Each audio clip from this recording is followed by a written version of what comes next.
All right, hello and welcome to Sanctums and Spies. This is session number 5. My name is Josh Croker. I'm the Dungeon Master here for the game today. Get a little housekeeping out of the way first. We do use music from filmmusic.io here on the stream.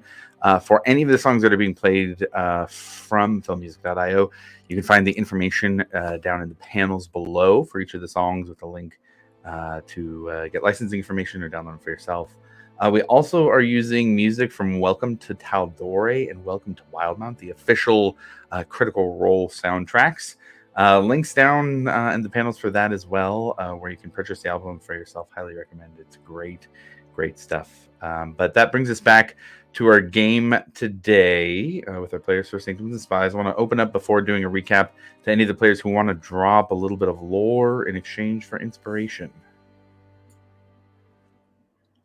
I will keep my secrets. I would, but I still have inspiration. So here's to hoping I need it, maybe. Yeah, careful what you wish for. Right?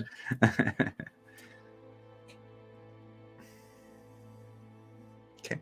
If nobody wants to do a lore drop then we will move forward to the recap, which brings us into Asarius, the city of beasts. And while the party is waiting the week for the Umavi to arrive to speak with them about what was found underground, decided to talk to Verlis Oleos to see what kind of jobs he had available.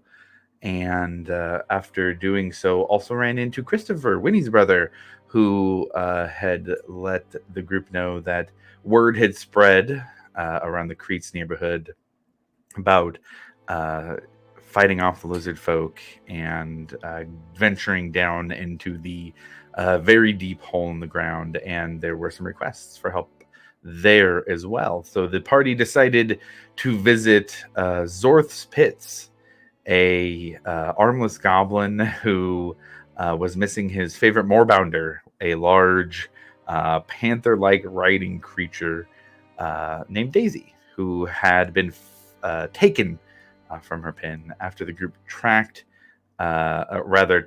to a few of the animals around Zorth's Pits and then tracked a large spider outside of Asarius. They came to an old abandoned watchtower where they fought off a couple of just normal-sized giant spiders, as well as one much bigger in size, the one that had taken Daisy from the pits and dragged her outside of town, soon to be digested, if not for the intervention of the party. But they returned to Zorth's Pits and were given the reward of 2 baby moorbounders, who one with green eyes, black fur, and purple streaks, and another that was one of the runts of at least one of the litters and kind of off in the corner by itself. But Zorth offering to keep the baby moorbounders for now. That returns us back to the party, who were just heading out and deciding what they would like to do next. Did we have eggs to sell? There were spider's eggs, and Zorth had sent you in the direction of Grimshaw, an orc who dealt in insect eggs. Or in insects, rather.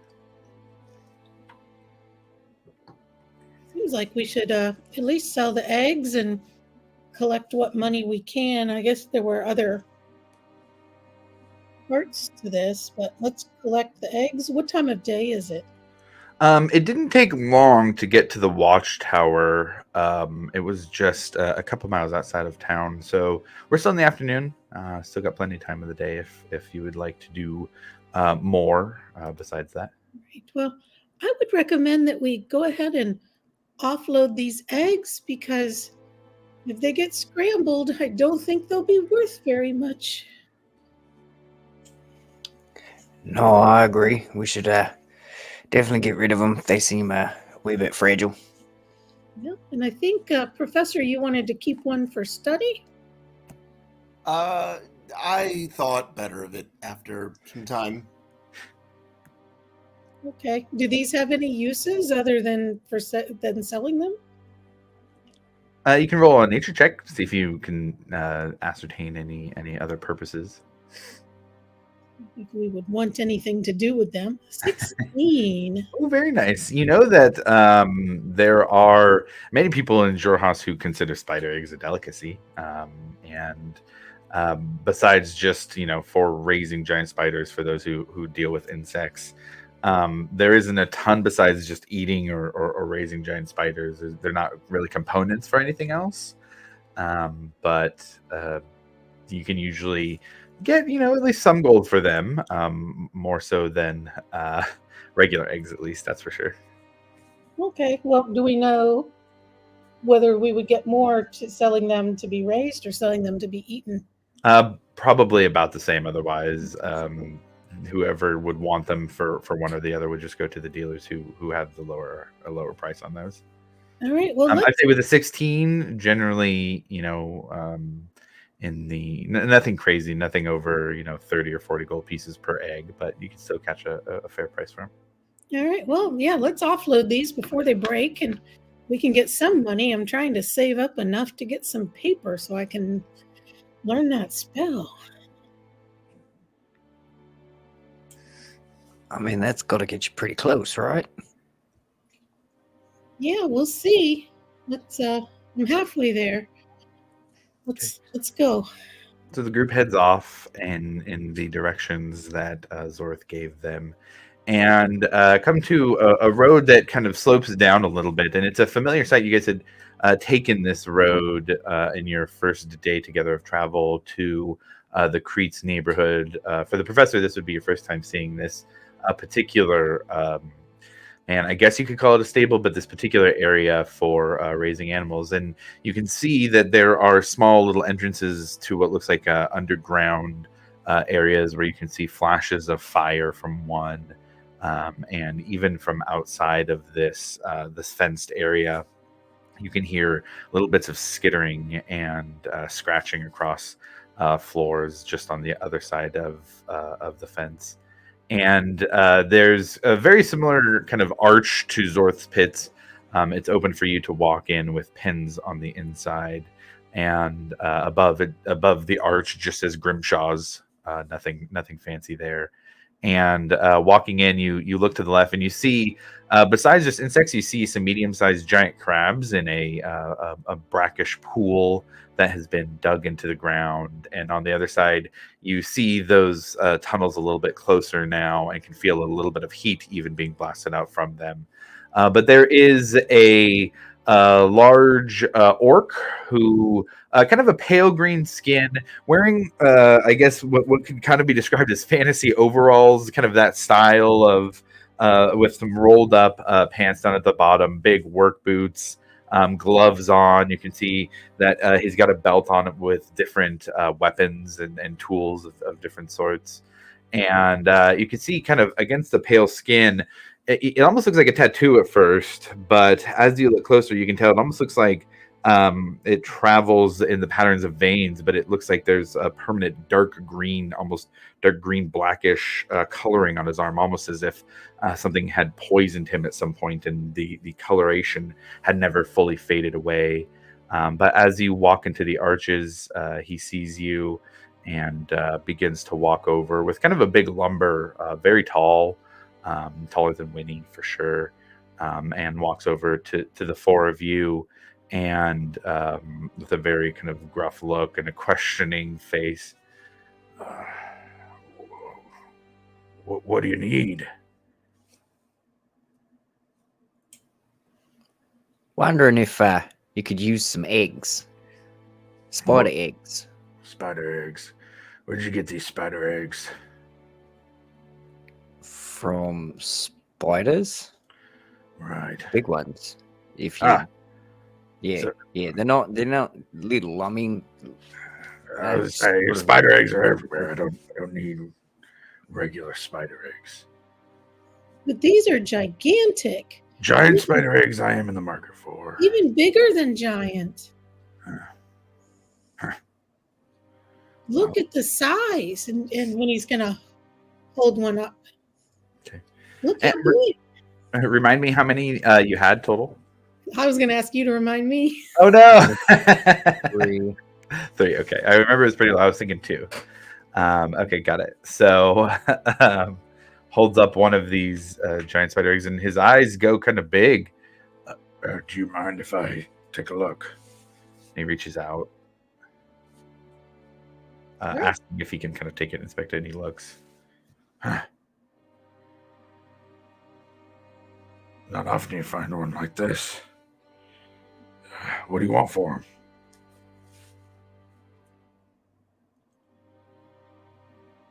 Do we have an idea about how much they go for? I mean, say, can you do 30 a piece? 30 gold? It's pretty dangerous going to get them. Yeah, I can imagine these are huge. You don't happen to know where you could get more of these, do you? I'd pay another 50 gold pieces if you took them from a nest that you didn't kill anything from. Oops. Unfortunately, they tried to kill us, so, you know, I they're understand. kind of legs up. You gotta do what you gotta do around here. 30 gold pieces is pretty fair for eggs of this size. You get yourself a deal. If we find, I mean, if you're willing to pay 50, hear me out. Hear me out. Hear me out. We need 100 gold trying to get some papers and inks for my friend here. So if you could throw in the extra 10 gold, we will keep our eyes out for more spider eggs for you. You'll be the first one we come to. Eh? He raises his eyebrow a bit, kind of considering. Go ahead and roll a persuasion check. Oh, this is gonna go swimmingly. The rarity of very, very large spider eggs like this helps in the persuasion. Oh, what a time to roll a 20. So with no modifiers, that's 20. Oh, nice. Natural and dirty 20. Naturally dirty. Just like me. All right. It's not a bad deal. But tell me first. And he reaches behind, back into a pocket, pulls out a bag, takes out a couple quarters after counting through, puts those back. Here you are. And then pulls a kind of satchel off of his side and opens it up. You just drop them in here.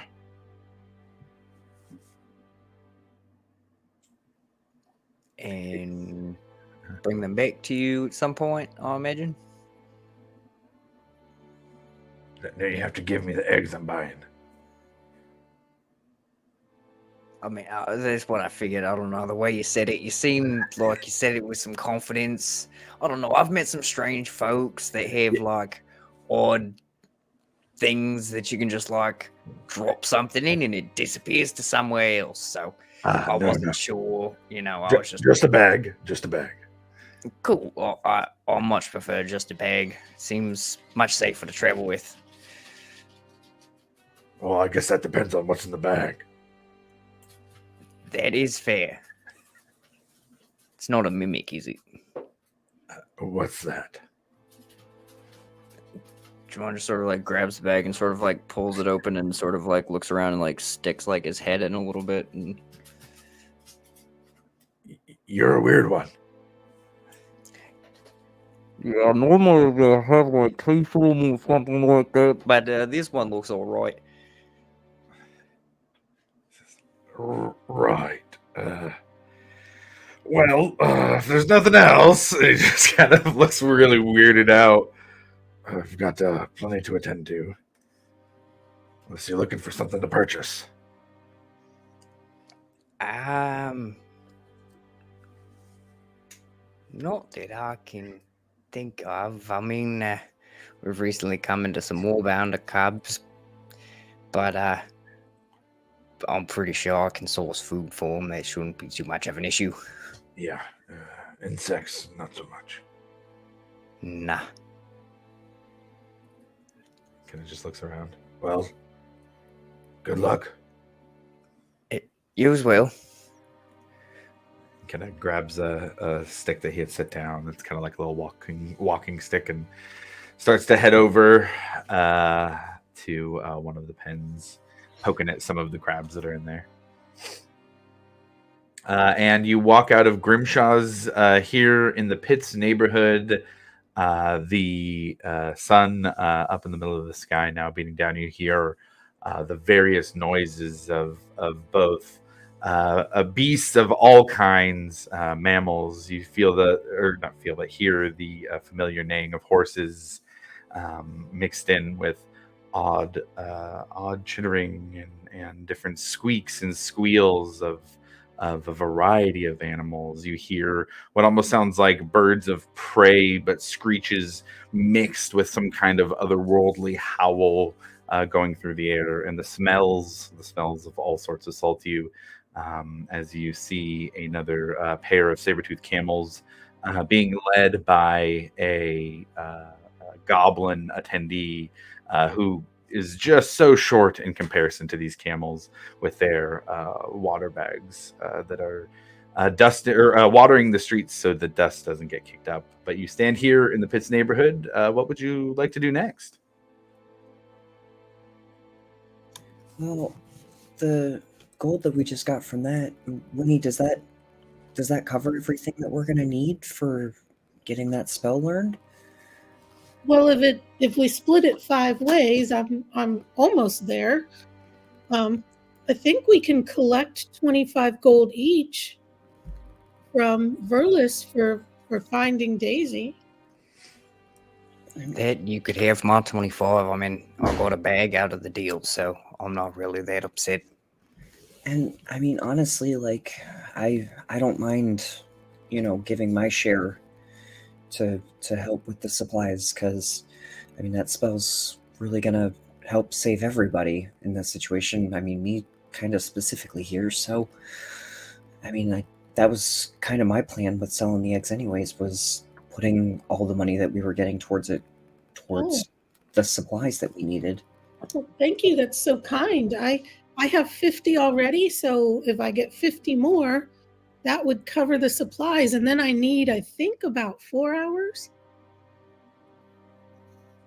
to I'll need about 4 hours, but I can do that sort of after dinner. If we're not going to work all night, I could do that after dinner before I go to bed. Yeah, I don't know about you guys. I didn't plan on working all night, but I mean, I guess if there's money to be made and we still need it, we could, or we can just, make sure we get this focus down for tonight at least. Yeah, there's a couple of things we could do. Obviously, we could work on this spell right away, or while we have daylight, we could, because I can just do the spell by candlelight, but it might be better at daylight to look at the crocodiles. There's crocodiles that are a problem. And that would really be helpful, and that comes with free fish. I like fish. I mean, And And alligator and hides pretty 200 gold, tough. yeah, free fish and 200 gold pieces, and then there's something about a poisonous snake somewhere. I have to ask Christopher again. I'll send him a message. Well, he gave me the papers, right? I have papers. Yeah, so you pull out the papers from Christopher, and in the Tortoiseback neighborhood, the Tortoiseshellback neighborhood, the Goblin neighborhood in the Creeds, there is a very large poisonous snake that has gotten loose, and it recently killed the goblin. And so there was an offer that had been collected from the Creeds from that neighborhood of a reward of 70 gold pieces. Which is a lot for them to collect and put together as a reward. And then the brother of the goblin who was killed offered to help the group, which would be, rules-wise, it's a level 1 sidekick that you guys would pick up if you decided to do that one. And then, sorry, go ahead. With the snake, was that kill or capture or kill? Kill. Yeah, just kill. There's some there's some level of assumption that it got loose. It's not something wild. There's so many beasts around here and exotic animals that it's likely something just got loose and needs to be taken out. But the 70 gold pieces and the sidekick was for killing it, especially with it having killed the goblin there. And then the crocodiles, that was pretty much what was going on. There's a popular fishing spot that has a bridge. But the bridge itself kind of is the fishing spot, and the fishing guild, as they call themselves. Christopher said that was a little generous, but the fishing guild put together 200 gold pieces to rid that spot of crocodiles. They have already lost a few fishermen there, and then they would offer free fish for a year to the group who was able to do that. I mean, I still have a little bit of gas in the tank if we want to, get the. I mean, we could possibly do the alligators today. I think the snake would be better saved for tomorrow because I don't quite have everything with me to deal with poison. So that might be something we tackle tomorrow. But I mean, I don't know how you guys are feeling, but I mean, I've still got some go in me if we want to try and deal with the alligators. I feel fucking great. Yeah, I think we could. Well, and if we took a little rest, that might be helpful. Professor, how are you feeling about this? Well, I'm not the best fighter, but if you guys need help, I'll tag along. Let's do what I can. I mean, you definitely seem to be helpful enough with the spiders, so I mean... Yeah. We can do that. You should have seen me 20 years ago. I would have taken them all out just on my own. But, these days, it's not quite the same.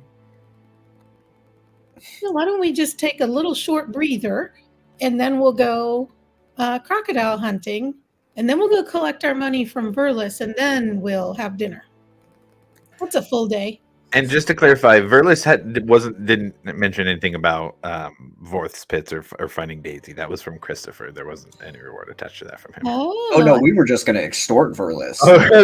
If that was the plan, that's on all of you. You could do that. So there's also an animal escape at Baduli Nadro. The Nadro. That's different. Yeah, that was different. Yeah, so that was a fully different thing. What had happened there was at the Nadro estate, some animals had gotten loose. They offered 25 gold pieces each for you guys to go and basically just fill out some paperwork so that they could get reimbursed for some of the damages that had happened. And if there was some offer that the Nadro estates would offer credit for their animal dealers in the pits if the group wanted to pick up animal companions that way. And that was 25 gold pieces each from the Aurora hold, and then whatever the estates worked out with the group was its own separate arrangement. Yep. And then there was also the thefts that had been happening in the North Roads district. The Temple of the Luxon was the one of the more recent ones, and then the Children of Malice was also the other thing that Verlis had talked about. I think the crocodiles sound like the most fun option. Let's go crocodile wrestling. Those other ones sound kind of heavy. I know. Higher reward, much higher, involvement and risk and things going on. No, we're just gonna be we're the new pest control team. I mean, personally, I'd rather do as little as I have to for Verlis, so the more we could honestly help out Christopher, people here in town, I'd rather do that.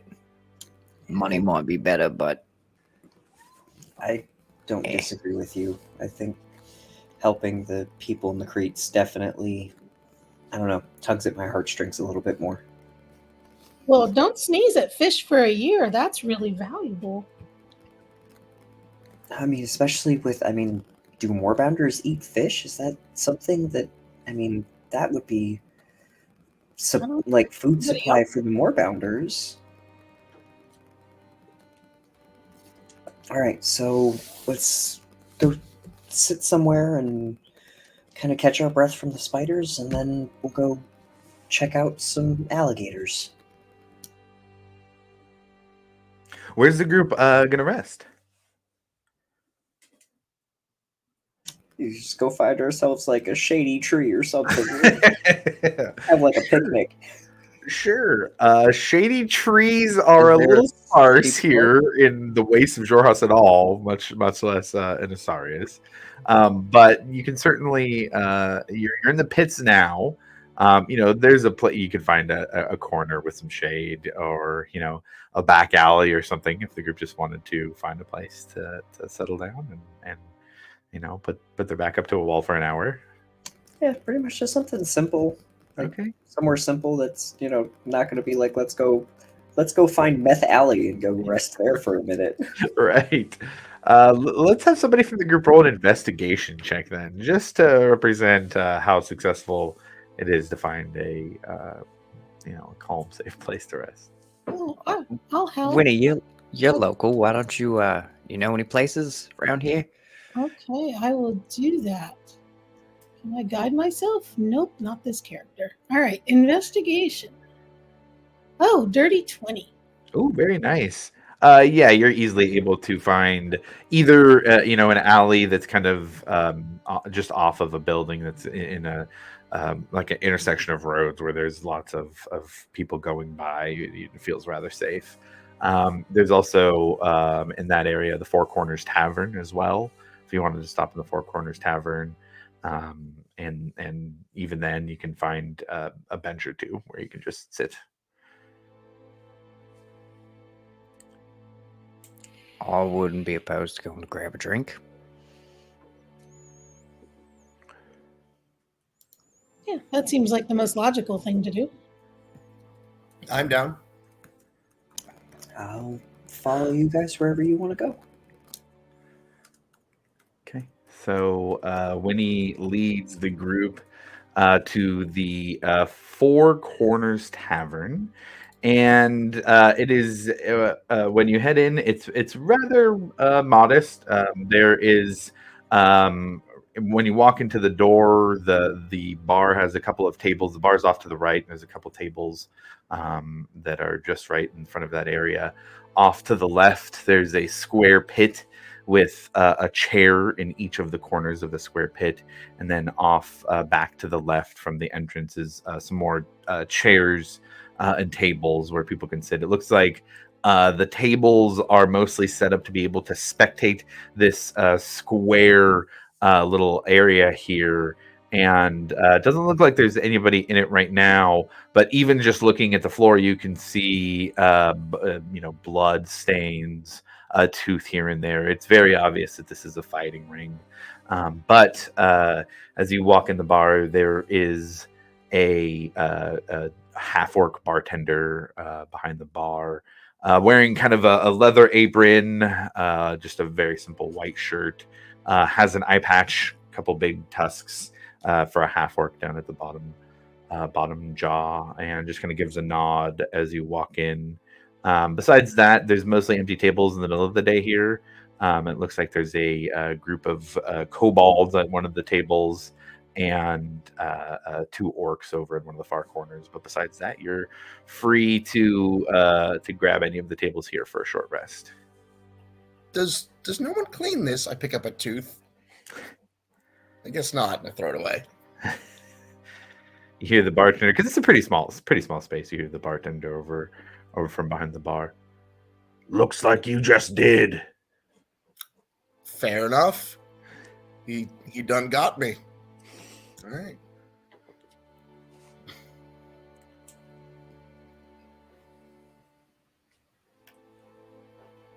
Well, we get a handful of drinks over here. Of course, cheap or expensive? Cheap for me. Yeah, we'll just have something cheap. Yeah, I got grandkids, so I don't want to be spending too much. Cheap it is. And you all find a table, and he fills up 4 cups, brings them over, sets them down, 2 in each hand. That'll be 8 copper. I got this. I'll just take out 8 copper. Appreciated. Walks back over. Fights aren't for another 3 or 4 hours. He kind of gives a nod over to the pit.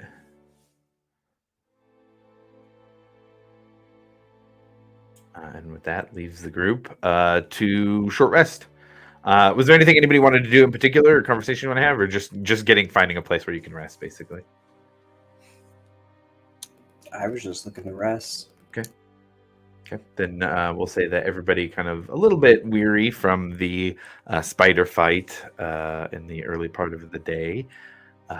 You all quietly enjoy what is not super good. It's the the natural light of the D&D world of the drink they brought over, but it's fine. It gets a little buzz going, and everybody can mark a short rest. Goes down quick, and Juwan's head goes to the table. Oh, like, is he okay? All right, well, he's breathing, so it's fine. He's breathing. That's good. Just gonna turn him so he doesn't choke on his. Okay, turn him very slightly. I learned that in. I don't know where I learned that. I'm too old. I can't remember, but I learned it somewhere.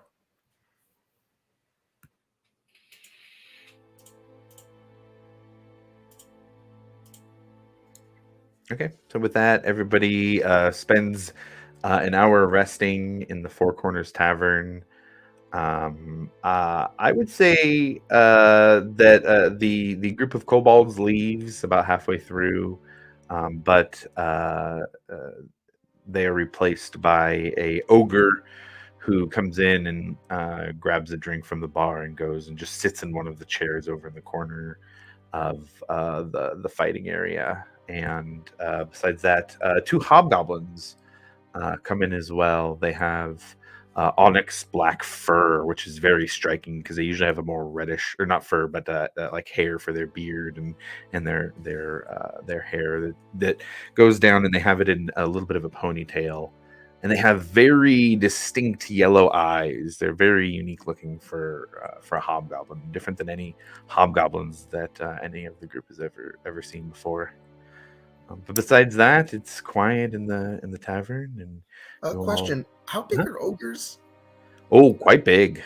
How Quite do big. they fit in the door, or do they have to Yeah. squeeze through? There's a it's not a 9-foot tall door. They do have to do a little bit of I was ducking thinking, down. like, Yeah, there's certainly some ducking down that has to happen, but it is a double door, so it's wide enough for them to get through, got so it. long as they can, at least limbo it a little bit. But with that, the group finishes their drinks and heads out of the Four Corners Tavern. Anything in town that anybody wanted to do beforehand, or is the group just gung ho to do some croc hunting? I'm gung ho to do some croc hunting, but I'm not averse to making a pit stop if someone else has to do something. Okay. Yeah. I think that makes sense while we have daylight. Okay. All right. So this one is easy enough to find. There's a bit of a map to the bridge, and it is a bit outside of town. So there is about. Let me see here real quick.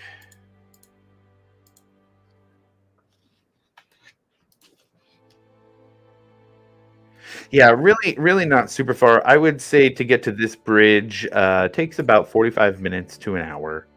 And you, Juwan, this is a familiar river to you. This is the one that you and Udia has walked to and then walked down to get to the Sorrowseep waters. And you're able to find the river and walk along that long enough to see a very makeshift looking bridge. This is not like a stone bridge that is over this with nice flat that a wagon could go over. This looks to be a bridge that is a little bit more primitive and is made maybe by some of the citizens rather than the dynasty themselves, with what they were able to put together. But you do see about we'll say 150 feet or so in the distance the bridge that was noted by the fishing guild, and with the note that the crocodiles knew this bridge in particular was where a lot of fish were pulled out and where a lot of fishermen had spent time and could often be found here.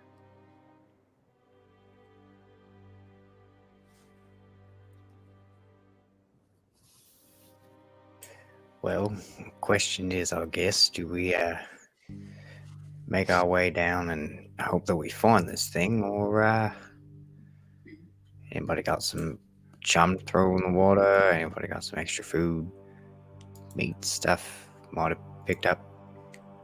I think I have something, and I just start fidgeting with like my.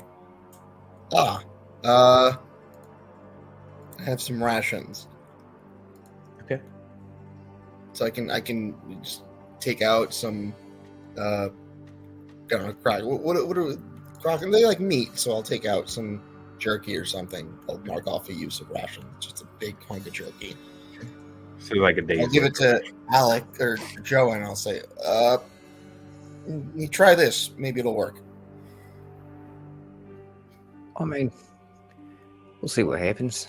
And takes it, sort of walks down to the river's edge and sort of tosses it in the water, maybe about 10 feet out, but tries to toss it like upstream.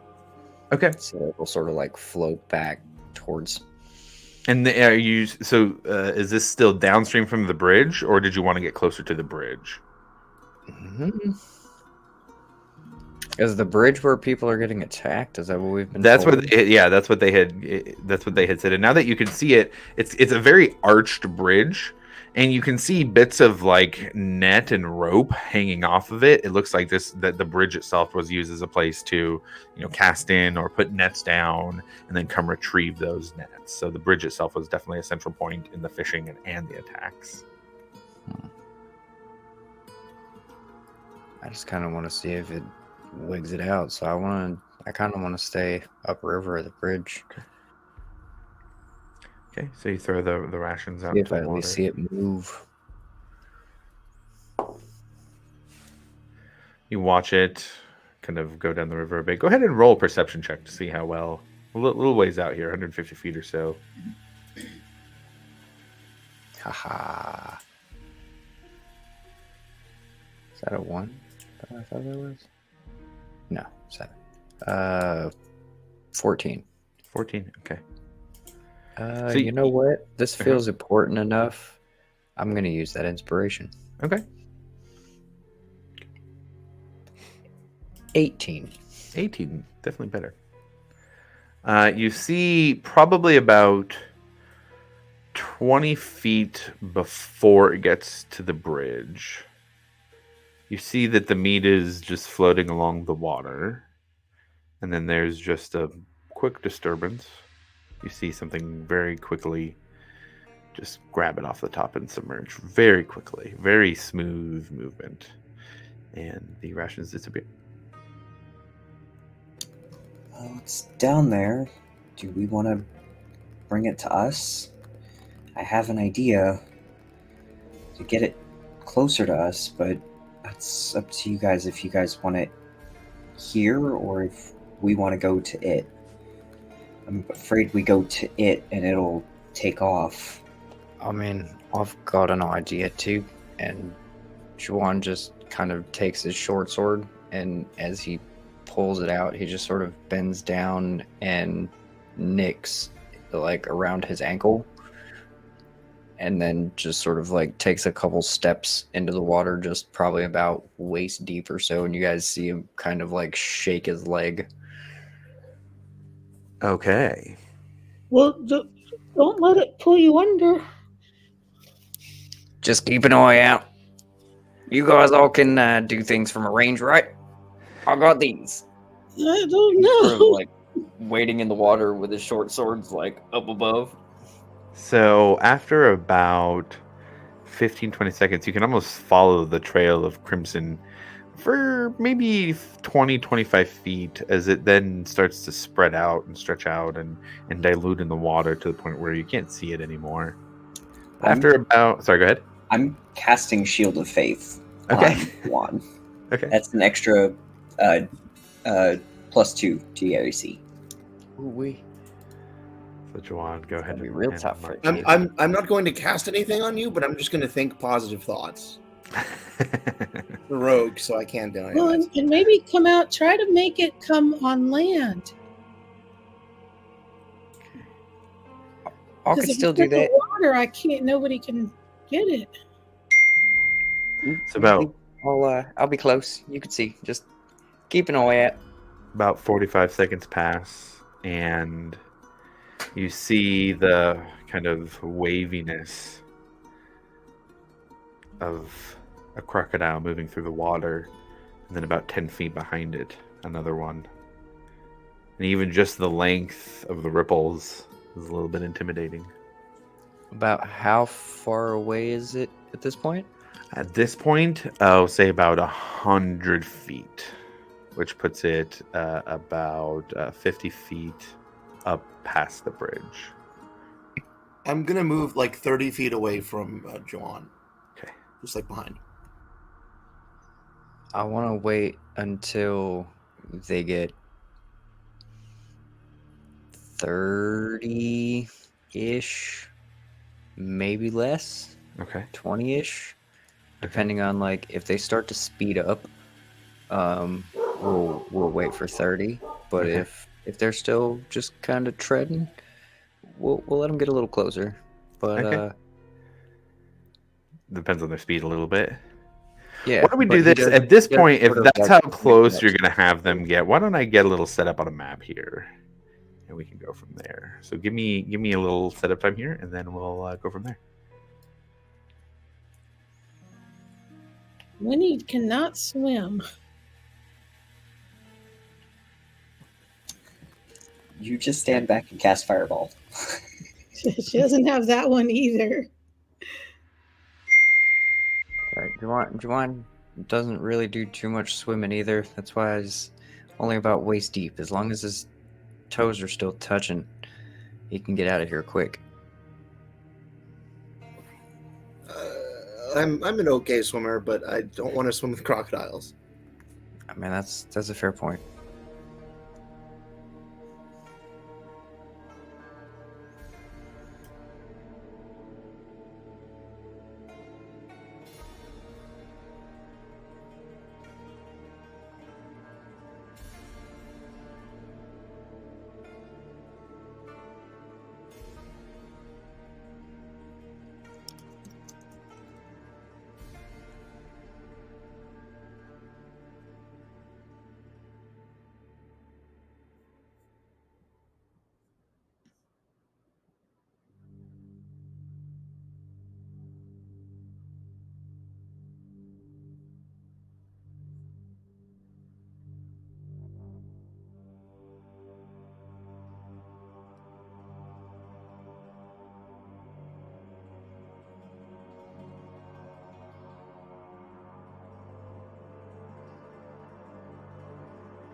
You think we need him to get about 30 feet?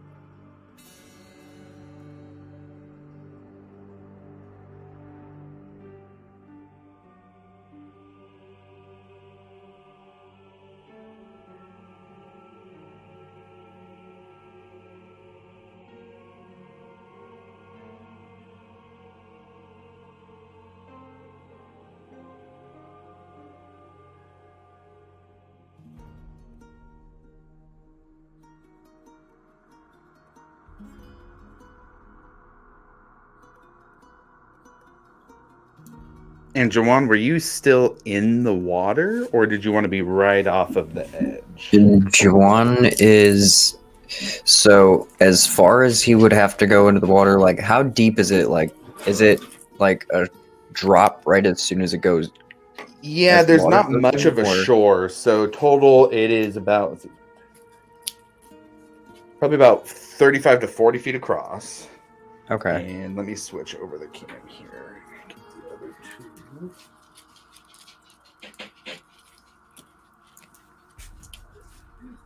Even if it's right on the edge, just somewhere.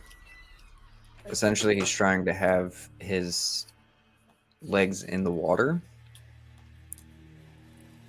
Okay.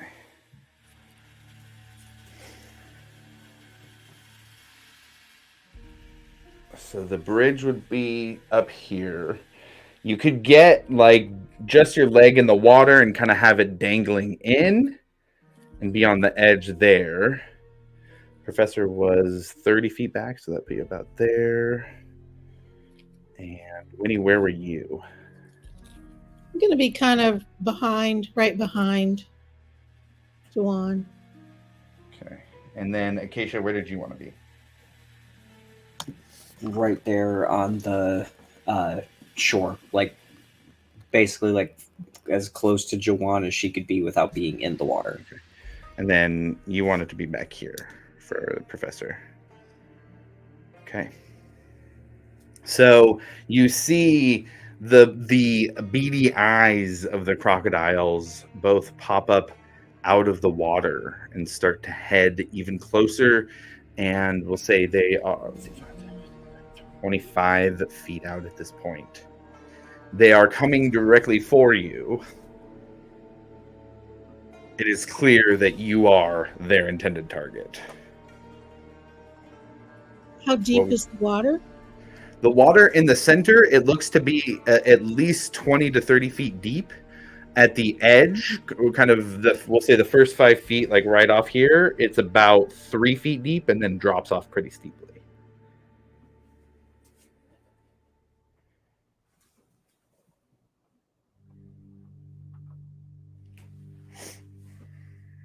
And how far across?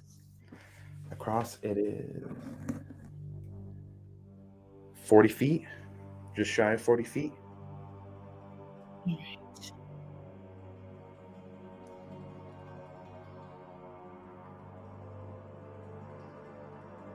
Okay. What is everybody doing here in this moment? Winnie's going to go ahead and cast mirror image on herself while she's waiting for them to approach. Kind of getting within, waiting for them to kind of get a little closer to the shore. Okay. I need both of these critters to make dexterity saves for me. I'm going to cast Fairy Fire. Okay. I think that will kick off initiative. So we'll have that Fairy Fire hit, and we'll go ahead and roll some initiative. If you roll through D&D Beyond, it will automatically add your initiative. If not, that's okay. I can just add it in manually.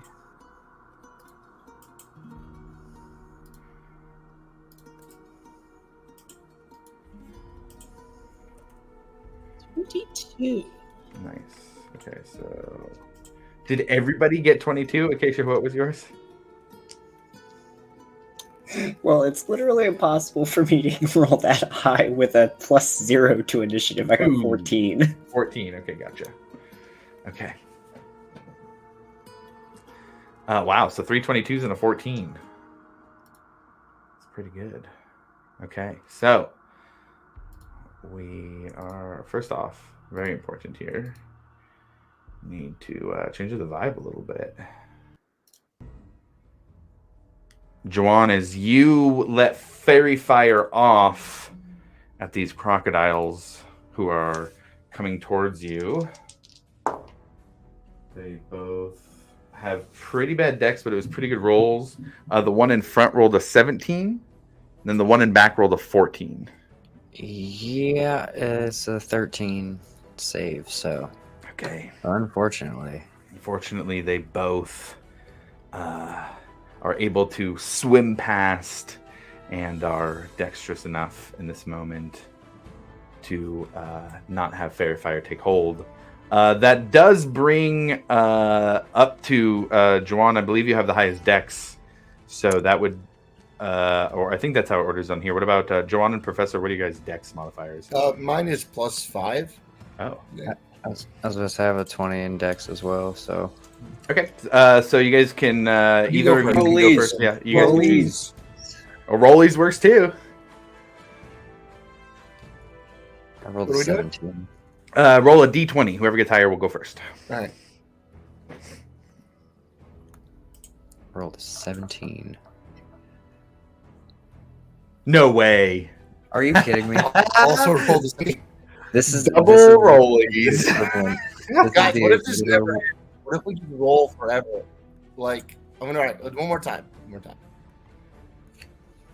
roll Come on, forever? come on.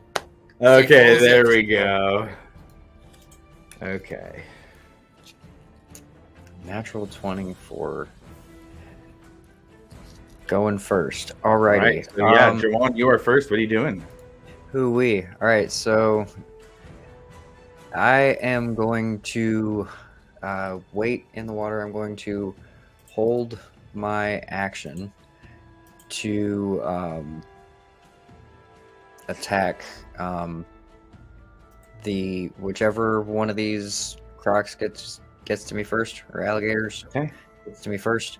I'm going to attack them, but I'm going to use my bonus action first to cast Hunter's Mark on the one up front. Okay, got it. So get a little hunter's mark ring on there. It has been marked. Okay, holding action for an attack on whichever gets there first. That takes Whichever us, one gets to me first. got it. That takes us to the professor then next. In that case, I'm just going to steady my aim and take a single attack with my rust-colored psychic blades at the one that's closest. Okay. And what's the range on that? It is 60 feet. Oh, nice. I hope- Okay. Yeah, you should be. Yeah, you're good for that. All right, Yeah. cool. Go ahead and Just roll an roll. attack on the one. You're close enough to the one in the front. You'd have to move for the one in the back. Yeah, I'm going to move the one in the front. That's a... Okay. Wait, this dice are in the way. 24, I think, 24. Yeah, that definitely Yes. hits to hit. for sure. Yeah, go ahead and roll Let's some go. damage on that. Total damage 13 13. Nice. Okay. psychic, and that's my turn. You see the one out in front for the three that are there on the shore. You see it kind of give a odd, violent shake of its head as the psychic damage takes root from the professor. Winnie, you are up next. Acacia, you're on deck. Wait. So how far from there?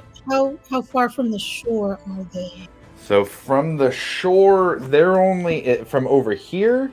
They're only 10 feet, but from the group, they're 25 feet from Jawan, so they'd be about 20 feet from you. Okay, that's fine. I'm going to cast Web, which is a 20-foot cube, and I'm going to try to anchor it to the shore Oh, nice. and anchor them there. Okay. So 20-foot cube, and you're trying to anchor it to the shore. Let's see. You could do that with one or the other. If you did web on both, it wouldn't anchor to the shore. It would keep them restrained where they're at, though, if they fail to save. I'll just try to anchor the one that's closest to the shore.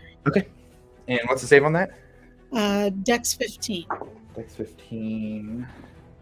Much worse this time. That was a 7 minus 1, so 6. So they're going to fail.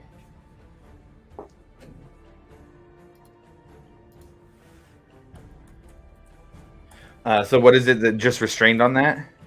Yeah, it is restrained, thick, sticky webs layered across the floor. If it starts its turn, has to make a dex. It is restrained as long as it remains in the web Okay. And it repeats the save at the start of the turn? until it breaks free. Webs are Okay. flammable if they're in water. Okay, got it. Okay, anything else? That is my turn. Okay, Acacia, you're up next. I'm going to look at these bracers and be like, all right, show me what you can do. And I'm going to use my emboldening bond, channel divinity, on Jawan and Okay. the professor. Okay. So that is going to, using the bracers, you guys each get to add 2d4 to any attack rolls, ability checks, or saving throws. Awesome. And as you use this ability, you feel the light emanating off of your symbol to the Everlight.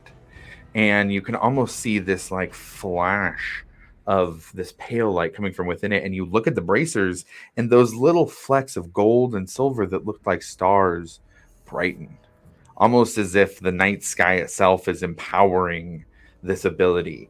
And you use your emboldening bond, and you both Jawan and the professor feel a sense of lightness to them, but not light in the sense of like visible light, but you feel empowered by this ability that Acacia grants.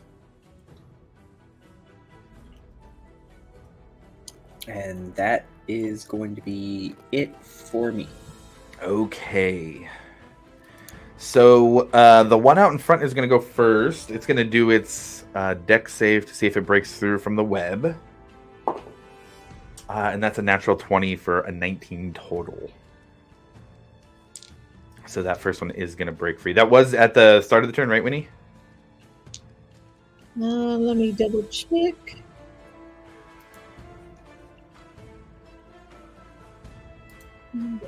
Read this. It can use its action to make a strength check. Okay, so we'll call that its action then. It will use its action to break free from the webbing and move forward then, now that it is no longer restrained. And it's going to use 25 feet of swim and move on to the shore to get next to Jawan, which I believe triggers... Stabby. Stab. Go ahead and roll some attacks on it. Well, I get one.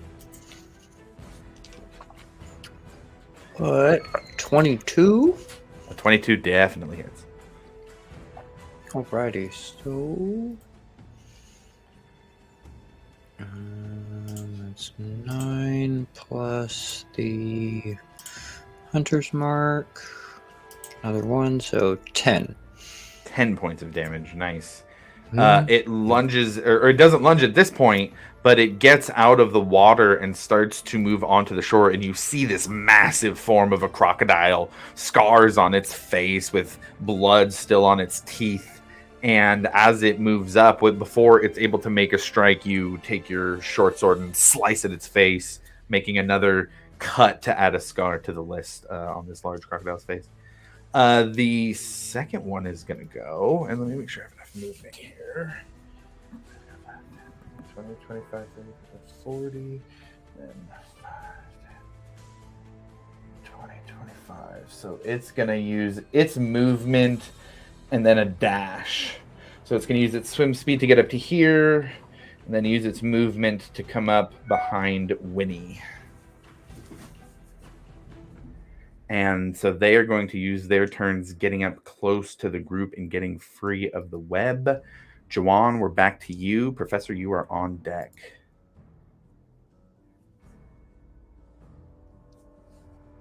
Alrighty.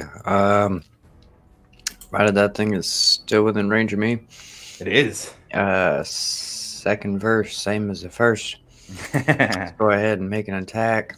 Okay. Another 22. I'll take it. And hits again. And 8 plus the Hunter's Mark for 12. Another 12 points of damage as you slice at this thing. This time, you're able to kind of go past its head and stab into its shoulder area, and you can see that you cut into its front leg, slicing at the tendons. Looks pretty hurt. All right. Well, let's see. We'll use bonus action. Let's make another short sword attack. Okay. Juan is swinging left and right. Indeed. 14. You get to add 2d4 to that. Oh, that's right. Boop, boop. 14, so plus 7. Math is hard. 21. So you're swinging down at this crocodile for another strike, and you see a beam of light shoot out from Acacia's Everlight symbol to you, and it highlights your sword as it swings down. Yeah, go ahead and roll some damage. Yeah. All right. I'm actually, while I'm rolling damage, I need this alligator to make a strength savings throw as Okay. all of my fleas jump off and nice. attach themselves to the leg or the tail of the alligator. Nice. So they do so, and this croc just starts thrashing in the water. Gets a 23. It is not going anywhere.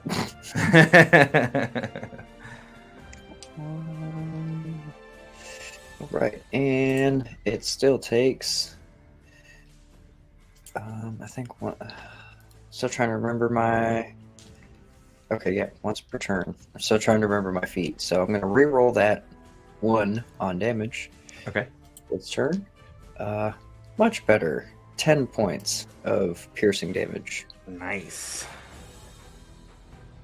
As you slice down again at it, as it is kind of now hissing, backing away, rearing back, trying to make, or rather, prepare for a strike. Anything else? That is it. All Action, right, bonus action, good to go. Got it. Professor, you are up. What are you doing? I'm just gonna throw my psychic blades at him, starting with the one that's injured. Okay, go ahead and roll an attack. That's nope. All right, that's a miss for the first one, and then the second one, whoops, is a 16 to hit. 16 hits? Yeah, go ahead and roll some damage on that one. Roll damage for this one. Oh wow, 21 damage. Oh, very That nice. is wait. I rolled literally max possible damage on that. 21 damage. Flavor that fatality on the first crocodile for me. I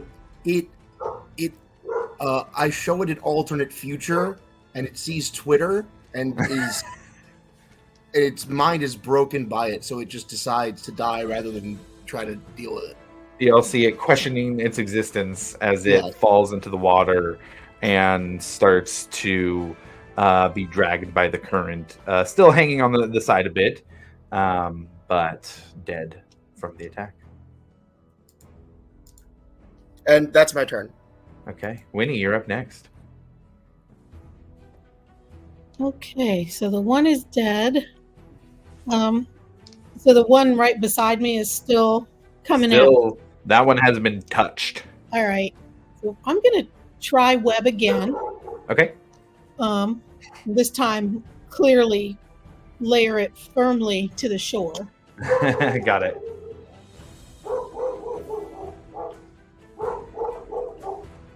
And that is going to be a little better this time. That's going to be a 15 total. That's what it needed, was a 15. Yeah. So the web goes over the crocodile and sticks to the ground, and you see it just like push its body up on these massive reptile muscles as it breaks through the web. Oh, darn! These things are strong, and I'm gonna stand here. Okay. All right. Acacia, you're up next. What are you doing? I'm going to rush past Juwan up to the one that is there with Winnie, and I'm going to take a swing with my mace. Right there. Okay, go ahead and make an attack. Where'd it go? As a 6 to hit. That does not hit, unfortunately. You swing down with your mace, and you hit its back, and it's just not strong enough to pierce through the skin of the crocodile. She is not very versed in using this thing. However, she's going to take her shield and attempt to knock it prone with the shove action as a bonus action. Yeah. Is that a strength save? Let me double check.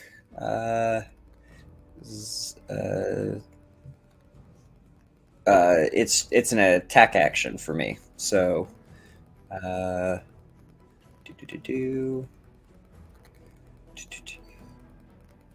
me hold on one more. Yes, athletics check versus athletics or acrobatics. Okay, got it. Jeez. Another 6. It's a dirty 20 for the crocodile. Yeah, there you go, and you push the shield up against the crocodile, and it just doesn't move an inch. She's just, oh shit. All right, and with that, it is going to be the crocodile's turn. And with the attacks from Acacia coming the most recently, it is going to turn and make a bite attack first at Acacia. That's going to be a 18 to hit. Does not pierce my armor. Ooh, nice. This huge crocodile bites down on your armor, and you take your shield and jam it between the jaws so that it can't clamp over you. It is then going to next, with Winnie having shot the web, it is going to make a tail attack at Winnie. Right. I'm going to roll to see if it hits my duplicate. Oh, that's right. You have mirror image up. See? That is a 5, so I think that hits me. Oh, no. Okay, so that's going to be a 16 to hit. Luckily, that does not get through. Ooh, nice. Okay. And with Winnie's armor as well, blocking the majority of the bludgeoning damage coming from this huge tail of this deadly crocodile. That is going to be the end of its turn. Jawan, you are up next. Say this one starts to float away a bit. Righty. Don't That say that. I one. need a new pair of shoes.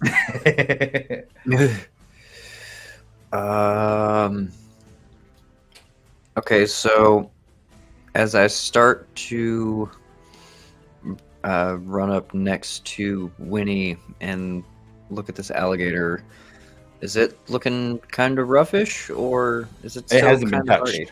It hasn't been touched. Hasn't been Then- touched. It's looking great. Then I am, as bonus action, moving my hunter's mark Okay. over to the other alligator, and then taking a stab down with my shiny short sword. All right. Stabbing down. Go ahead and roll an attack. Yeah. 13. 13? Just plus hits. the 2. Oh, just yeah, with the hits? 2d4. That will Yeah, take yeah. So that will 4. definitely, Anyway. either way, that'll definitely hit. Awesome. All right, so I think we're gonna go all out with this one. The swarm's gonna jump out and bite, as well as the damage from the hunter's mark. That is 18 points of piercing. Nice. Wow. So with that, Jawan, seeing the crocodile start to attack his party members, he runs up and, sending the swarm into motion, strikes out at the crocodile. That's some good hits. I'll jump, bite down, and then leap back to me. And I'd stand there with both my swords out and look to Winnie and go, so the new shoes, you need me to go get those? Classic. Yeah, once this is over, we'll try to get. Fair enough. And that's it. Okay, Professor, you're up. Winnie, you're on deck. All right, gonna attack it twice because that's Okay. what I do. All right, 16 to hit. That's what you do. 16 hits? Yeah, go ahead and roll some damage. 11 damage, Okay. and then I get a bonus action attack just in case, which is another 16 to hit Another for hit. 9 damage. So Okay, total wow. 20 damage. You're Second. beating this thing up. And that's my turn. Okay. Winnie, you're up next. Acacia's on deck. Okay, when he's going to cast Mind Sliver, Ooh. it may make an intelligence saving throw. Oh, they're super intelligent crocodiles. Not actually. That was a 10 total. Okay, so it fails, so it's gonna take some damage. It takes 6 psychic damage, and it will subtract a d4 from the next saving throw it makes. Okay, got it. Okay, anything else?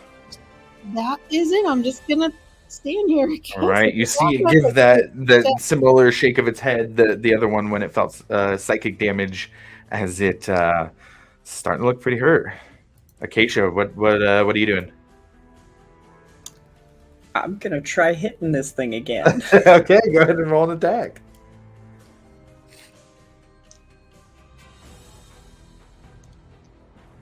That time it's an 18 18, yeah, that'll hit. for 7 damage. Nice. Okay, you swing down, finally picking a spot that is weak on the scales of this crocodile, and swing down, finding purchase as you see blood splatter out from the wound as it hits.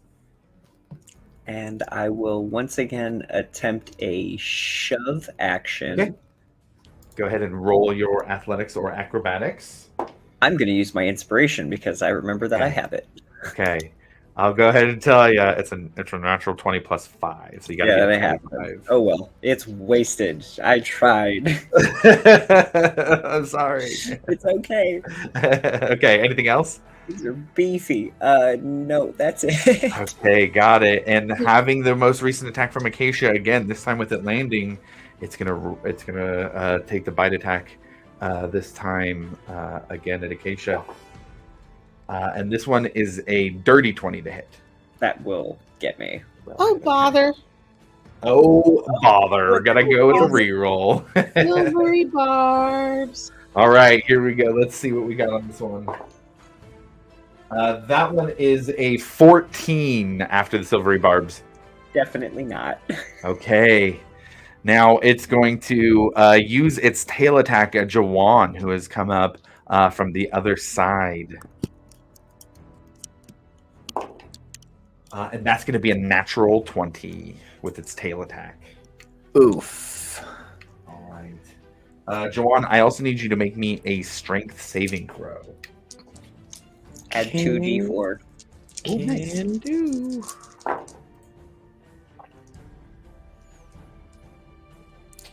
I always hate the roll from like 20 to 8 on the die when you're there and you just see it land on 20 and it just sort of leans over. So that was 12 plus a couple d4, so we got 16. 16 saves. You are not knocked prone from this tail hit. However, you do take 21 points of bludgeoning damage as it whips its massive tail at you and crushes against you down onto the ground. I'm glad I'm not you.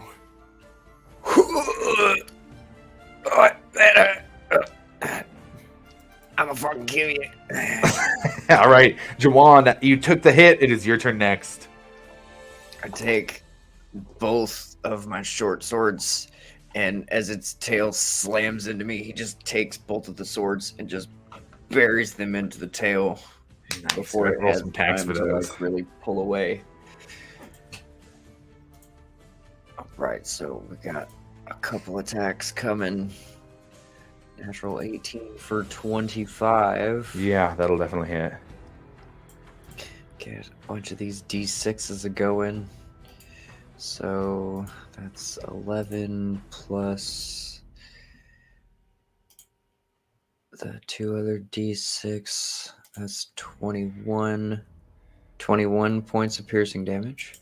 21. And he buried both of his swords. The other's a 13 plus the 2d4 for emboldening bond. 7, so dirty 20 on the other. I'll save you the extra roll for damage. Flavor that fatality for me on that massive kill. He buries both of the short swords in to the tail and just sort of pulls them apart away from each other and just kind of cuts the the tail of the gator off. And And then blood kind just of- starts dumping out of it, pouring into the river, causing this red streak to appear all the way up the bridge. And with that, we're out of combat. Just kicks it in the ass just to push it up away from the edge of the river to keep it from sliding in. Okay, got it. Now the other one is still moving. At the top of initiative where Jones' turn was, probably would have floated back about that far. Can I grab it with mage hand? Oh, definitely not. Definitely not. Oh well. I would say if somebody wants to try and go to retrieve it, it's moving fast, but not so fast that it's impossible. But that is up to the group if they would like to do that. Well, do we want? Does Winnie know if they're valuable? Well, when you would know that crocodile meat is the main protein source in Asarius, they're often sold for food. Generally, what the cycle is that there are paddies outside the city where they grow tubers and different vegetables, and in those paddies, what they'll do is they'll release young crocodiles and let them get rid of all the pests, or to guard them, to allow or to stop people from coming to the fields or to the paddies and stealing from them. And then once it's time to harvest the paddy, then the crocodiles are harvested also. But what the note had said was that these had escaped that harvesting and had grown too big and escaped to the river, and that was what was going on to deal with them. So there is certainly some market for crocodile meat and leather, but it's up to you. Well, somebody will probably find it. Somebody will probably find it downstream, and I mean, put it's it gonna to be good me. use. And Juan starts running down the river. It's gonna be me.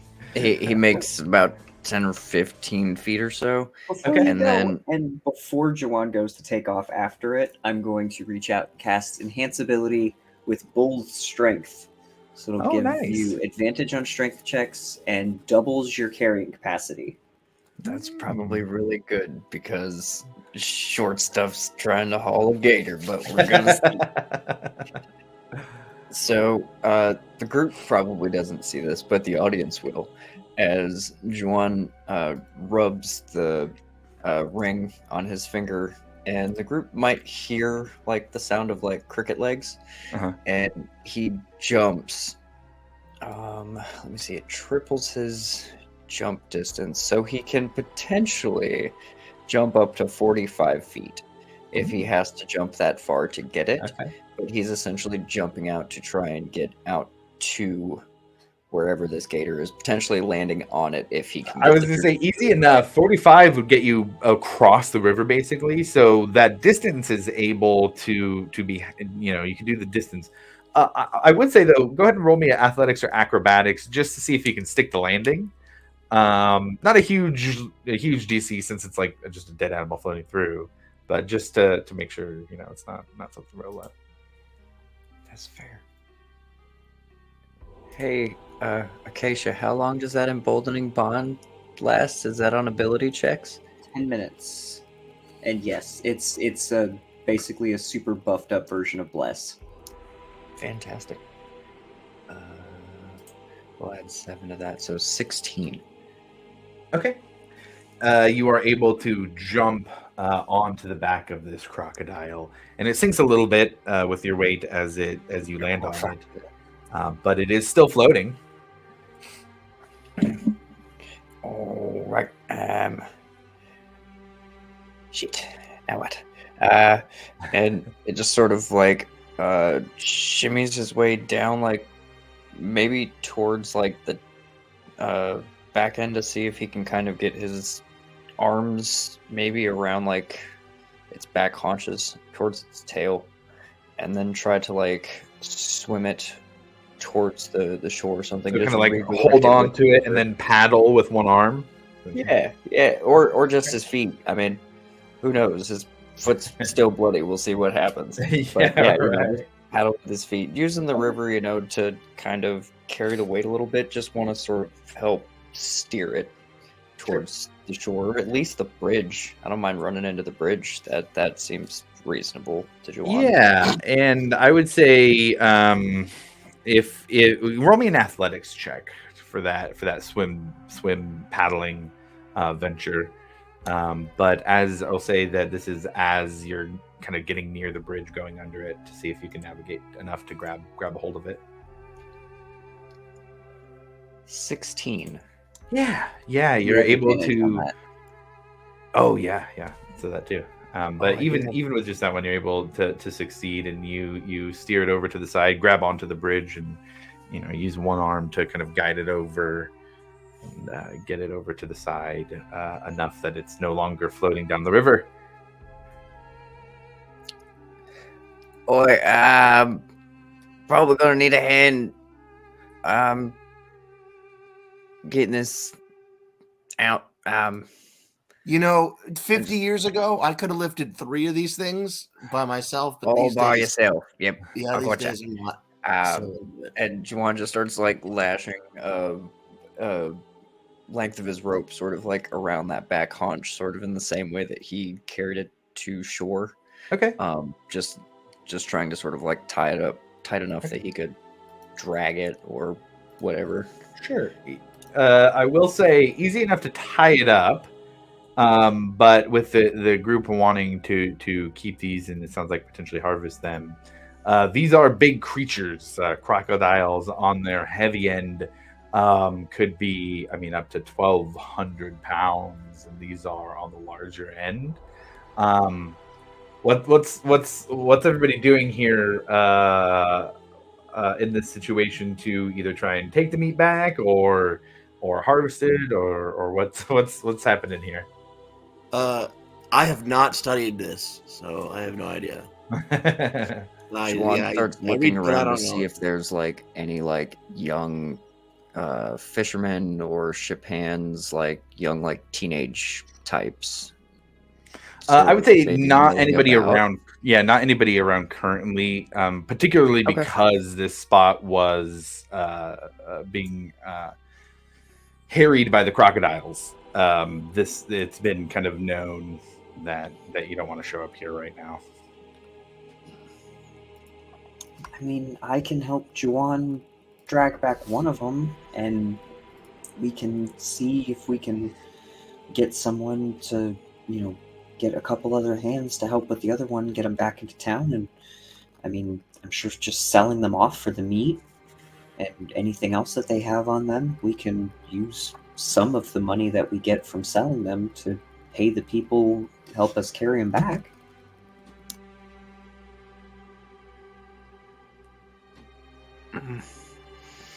Well, I can make the floating disc that will carry 500 pounds of the weight. So that will take some of it, but it can't hold everything. So we'll have to put part of it on the disc and carry part of it or something. I could carry the other part. A disc that could do about half-ish of the weight. I'm feeling pretty froggy. I'm feeling like I could probably push a lift 800, 850. I don't know. I don't know what the hell you cast on me, Acacia, but gods, I feel fucking fantastic. Whew. Thank the Everlight for that. Well, if somebody wants to, if you two want to go, me and the professor can stay behind, and you can send somebody back our way to help with it. And like I said, I'll pay 10 gold for a couple hands, 5 gold each, 2 more people, and I think between me and the professor and 2 other people, we can drag this last one back. I'm not sure how quite how long this lasts, so I'll make sure that we don't keep the discussions too long. Sounds like a fantastic idea. However, if we're gonna leave that gate over there, and Juwan reaches into his backpack and starts rummaging around and pulls out a hunting trap and walks over and sets it between the gator and the river. Okay. In a sort of like lines it up like straight-ish line and just sort of sets it out. Okay. closed. Got it. All right. That'll hopefully keep the honest folks away. Well, you've got the extra muscle boost for about an hour, probably a little less. I mean, at this point, but I mean, you got it for just about an hour. All right, let's get this to where it needs to be then. Okay, so between the floating disc and Jawan's extra carrying capacity, able to tie up one of the crocodiles and drag it back to Asarius in enough time to still have the ability take effect, because that was about the distance that you had to walk without that. With the extra carrying capacity, able to do so. Now, Acacia and the professor were staying behind? Yeah, we're gonna stay behind to make sure that nobody comes and steals our crocodile. Okay, got it. Okay. So Joanne and Winnie, you're able to make it back to Asarius. You see the purple walls made of the vermaloc wood with the large entrance into the city, guarded currently by what looks like at this time an ogre and a Goliath here in Asarius. The first Goliath you have seen, but they are wearing the Aurora Watch armor outside of the city, and they nod with kind of a bit of admiration as the two of you walk in, dragging this very large crocodile. And the ogre is the one who gives a nod, looks over to the Goliath. Hey, look at that. The Goliath looks down. Nice. And they just kind of give you a little compliment as you walk in. But you enter in here. You could go more towards the pits neighborhood, more towards the creeks. It just depends on who you were trying to sell this meat to. Winnie, your people in the creeks, right? Yeah, my people are the Creeks. I'm sure they Yeah. would appreciate the meat. I don't know how much we probably wouldn't get top dollar there, but they would sure appreciate it. I mean, top dollar isn't necessarily the thing. I mean, it helps, but I mean, if somebody knows how to work most of this stuff, like the leather, and actually do stuff with the meats, they could be far more useful than just coin. Like, somebody will pay us 100,000 gold, but all they're gonna do is cut the thing open, throw it away, and then just lay it on the floor and be like, "Oh, I've got an alligator rug. Rub your feet on it. It's like a massage." Like, I wonder if we could find somebody that would, that they would, butcher it and skin it appropriately, and they would give us a portion of the meat and some of the, the cured hide, so that we could have some things made from it, but they would get the rest. Like we get a portion, like consignment or something.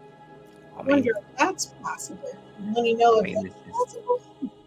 Winnie, go ahead and roll a history check just to see general knowledge about what you know. Somebody who might do that in the city. 19. 18. That is enough that you do know there is a butcher who spends most of his time in the Scowl Square, and his name is Baron Visco. Generally known as pretty smart, especially for an ogre. Wears a monocle, really like kind of nice clothes for an ogre, more than what you'd expect. Almost seems like they're trying to fit in with the high society in that area. But Baron Visco could potentially make some arrangements like that. He's probably the most well-known butcher in the city. Let's take it to Baron Visco. I bet he'll know what to do with it. Sounds like a good idea to me. My only other idea is to lug it all the way back down south to my folks, and I'm pretty sure it'd be rot by then. Another bit of travel through the streets, and you're able to get to the Scowl Square. There's only a few odd looks here and there, but there are some odd looks, and you do hear some whispers as the two of you pass by. It's the crocodile from the bridge. You know, little bits here and there that you can tell will end up as rumors or stories later.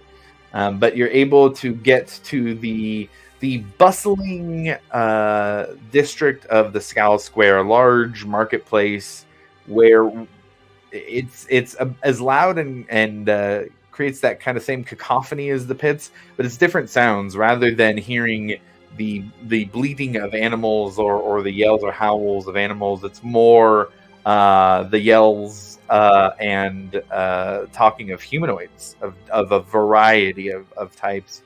Here, though, there are less goblins than you've been seeing around most of Asarius. There are some, of course, especially those who have set up tents and different little stalls where they're selling items.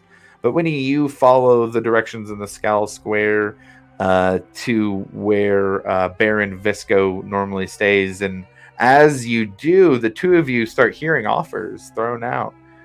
Oh, I'll give you 100 gold pieces for the crocodile. And then another knoll across, 150 gold pieces. There's just different bits of bidding that are thrown around, being offered for this large piece of meat, as there are those who are starting to appraise this animal before you even get to Baron Visco. Probably about the third offer that comes out. Juwan's probably like, all right, we got 150, 150, like 175, 175, 150. 175 from the back. We got 175, 175. A lot of like, no, it's too much. Going through down the street, still continuing to go to Baron's, like he's going to make it all the way there. The bid's at 175. And as you take it to the Barons, the time limit is just running out right as you get to the point, and the last few feet are real difficult. But with the help of the disc that Winnie still has up, you can make it the rest of the way. And you see Baron Visco with about 8.5 feet tall. A little hard for you to tell as a halfling. Winnie, it's a little easier for you to see. But you see wearing a frilly colored shirt, a kind of like a tied little like an ascot around the neck, wearing a blue vest and a nice shirt, a monocle on the eye with large ogre tusks and brown hair. Kind of a little bit of an air of not superiority necessarily, but an air of holding himself with some intelligence. He turns and looks at the crocodile and looks at Winnie, and then looks at the crocodile and looks at Juwan. Well, looks like you've brought me some good meat. Yes, it was quite difficult. These things are rather dangerous. I feel fine. I think I could take on a couple more. I don't know what you guys are talking about. I mean, I have if on a scale of like 0 to 27, I feel like a 27. I thought of you when I thought somebody who might be interested in this. Well, of course you did. Two of you take this thing down? We had some help. We have some friends. Yeah. They're waiting back with the other one. Makes sense. Well, bid on this one's at 175. 175, huh? That's what the riffraff's offering you? Going once. Go ahead and roll a persuasion check.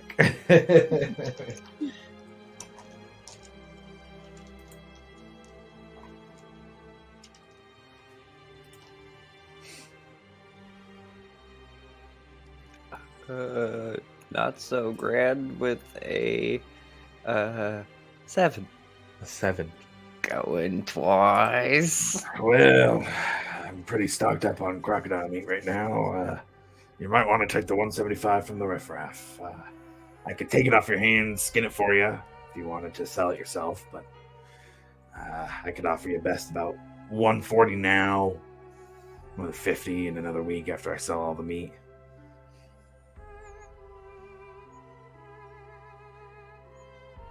So that would be 290 total. Oh, I'm sorry. No, 140 now, 50 later, so 190 total. 190. I mean, honestly, we've got another one. I'm not sure if you might have a hand or two around here. We're willing to pay a couple folks, but trying to get some of the meat ourselves, some of the leather worked. If you know anyone,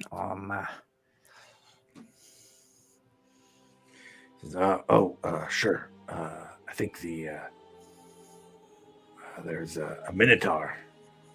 I know who's around. I'll see if they're available for work. How much are you willing to pay? For the hand grabbing this other one, or Yes. How much can I tell the Minotaur that you'll pay them? I mean, we've got like 10 gold. 10 gold. Okay. Well, I'll see if they'll do the work for 10 gold, and where should I send them your way, or how do you want to do this? It's we're down by the bridge, sort of where these ones were at. I guess they were causing some trouble. And what about the croc here? You leave it stinking in the street, or do you want to sell it? I mean, honestly, we'd like to get some use out of it.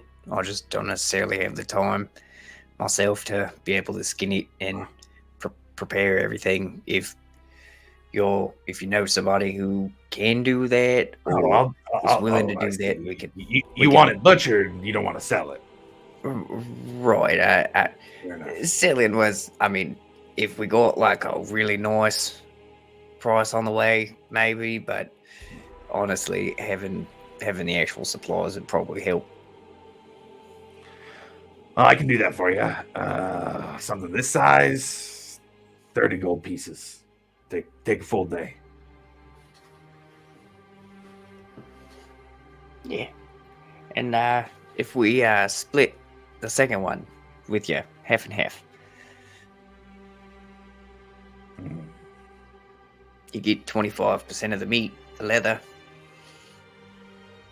Just gotta butcher up a couple gators. Well, another persuasion check on that one.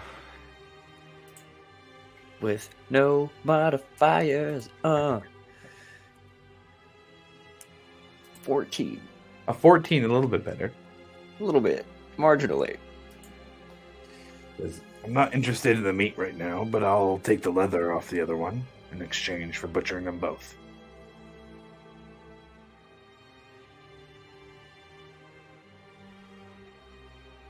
Kind of look up at Winnie and go, I mean, I really don't want to like make a decision without the whole group, but Well, I mean, we are trying to collect money because we need to buy some expensive things.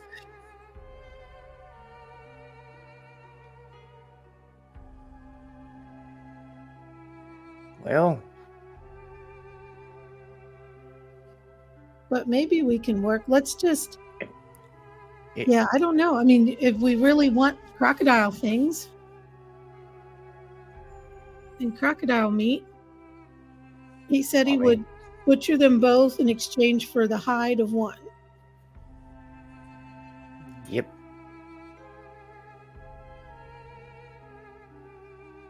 So that's like a year's worth of meat. How are we going to cure it or carry it? Well, I guess it'll be divided amongst 5 people. I mean, take some to meet some of the butchers here in town, takes under the families, the taverns. Hmm. Sure, you got to put in a little bit of the legwork and sell the stuff yourself, but I mean, if I give it to them, and I sort of like whisper this to her, if we sell it to him, he's gonna need to sell it to somebody else to make a profit. So in order to make a profit, he's only going to buy it for 190. If we could sell it for like 25 gold here, 25 gold there, we could make 200. 10 gold doesn't seem like much, but 10 gold's what we're about to pay a Minotaur to come carry one of these other motherfuckers from up down the river. Okay. I've never gone into meat selling business, but I'd be willing to give it a go. We just take an afternoon. It'd be fun. My family is farmers. We don't do any meat. We don't sell meat. Well, I mean, it's like vegetables. They're just squishy and bloody. Which is kind of like, I mean, if your vegetables are fruits, there's some fruits that are squishy and kind of juicy. It's not really like blood, but it's still kind of sticky. Okay. Well, it's not my area of expertise, so I'll leave it to you. You're the animal guy. That I am. And the ogre sticks out his big hand compared to yours as the halfling says, Well, we got a deal then?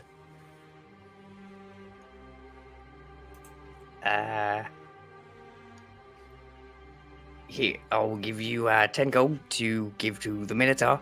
Alright. When the rest of my compatriots get back, we will discuss the execs, what we're doing with them. But I think we'll take you up on your offer to take care of them. Okay. So, you do I would want just me to- feel improper to make a business decision without the rest of the table. You know, it's just, we sort of have this round table thing going on. Oh, Everybody's I got understand. their You know, you say. got group dynamics, and you want to make sure that everybody gets what they need. I understand, of course. Well, I'll get to it with this one, and if you never come back, I'll just keep what you gave me. You know that you're going to talk to the Minotaur. Right, Yeah. of course. All right, yeah. I don't need you to keep that. I need you to give that to them. If they're not willing, I'm gonna need you to come out to the river and give that back. No, I'm not going to do that.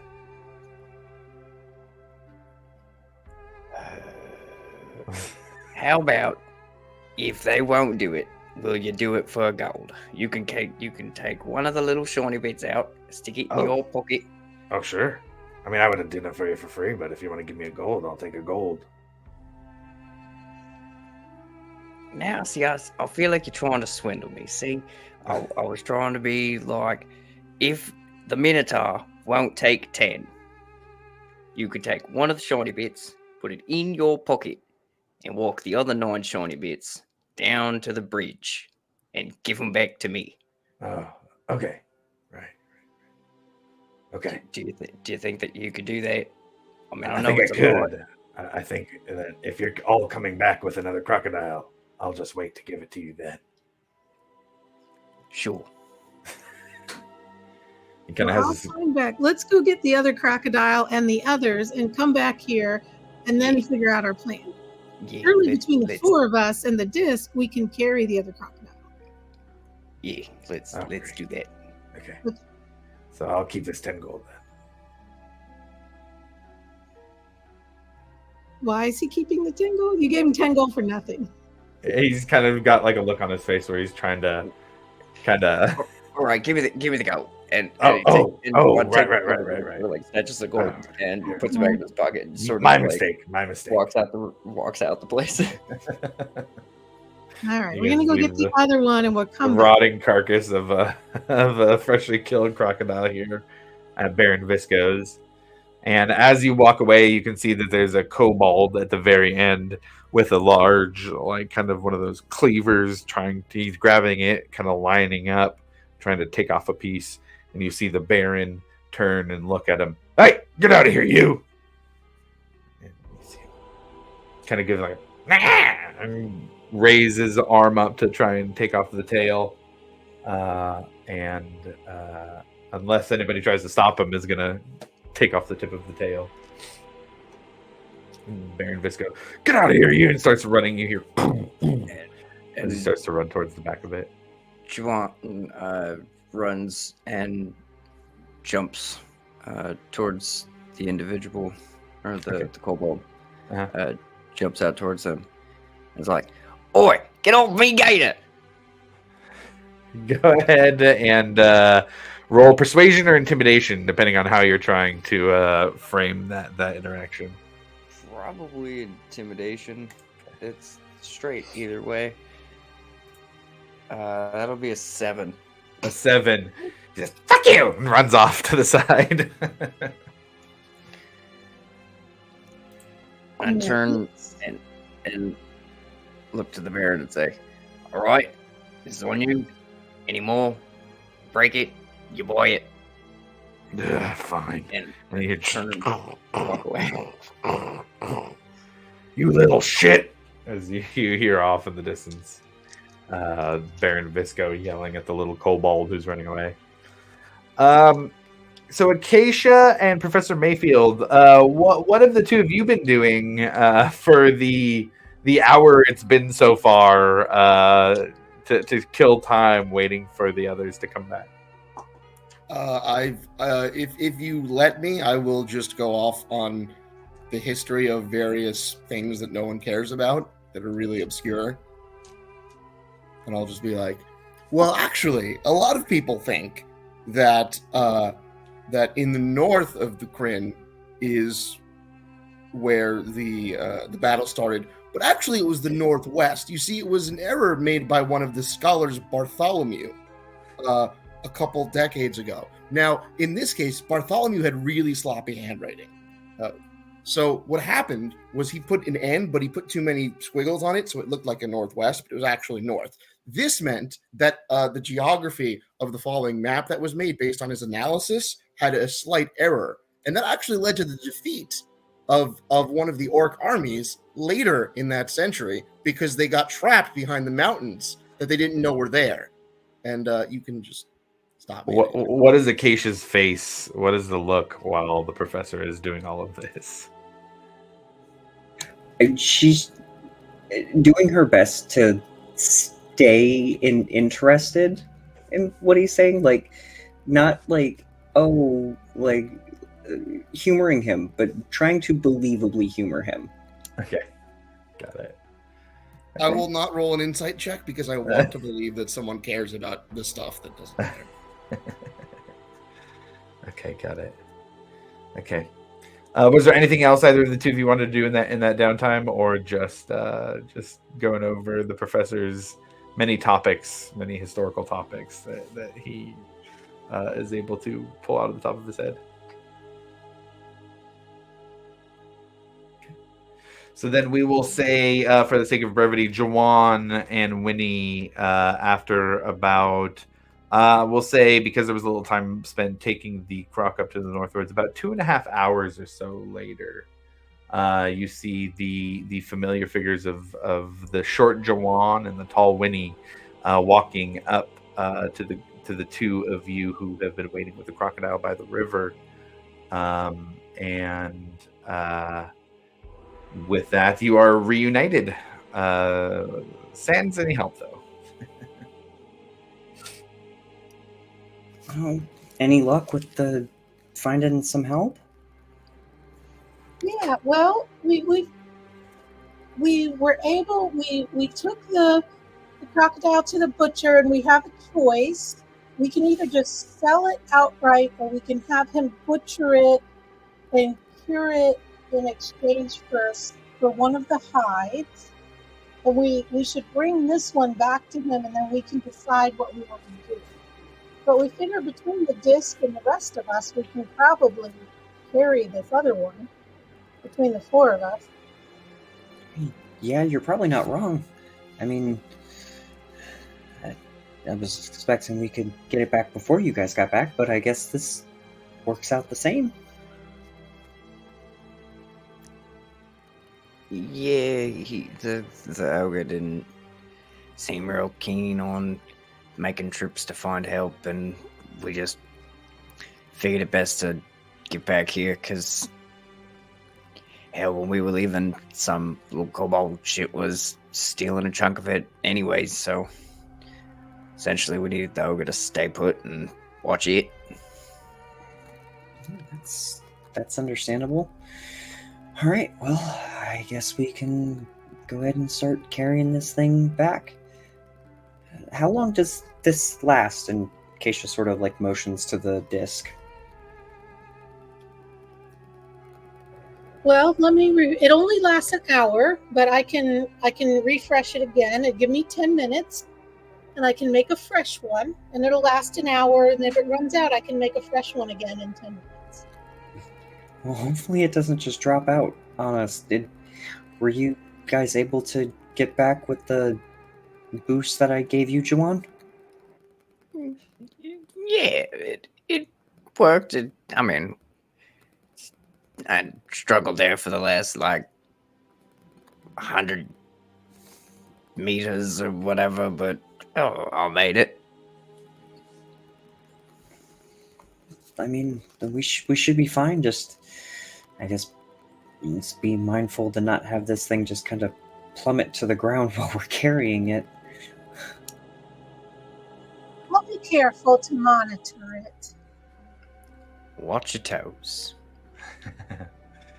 All right. So with that, a rope system in combination with floating disc is made, and the four of you all grab a piece of rope and start pulling back towards the Sarius for this other massive crocodile to be returned to Baron Visco. And with that, I think it's a good point to take a break. Let's get a 15-minute break in here. We'll call it, let's see, about to be 4:55. So we'll say 5:10 Pacific, 8:10 Eastern. We will be back for part 2 of the session. See you then.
Okay.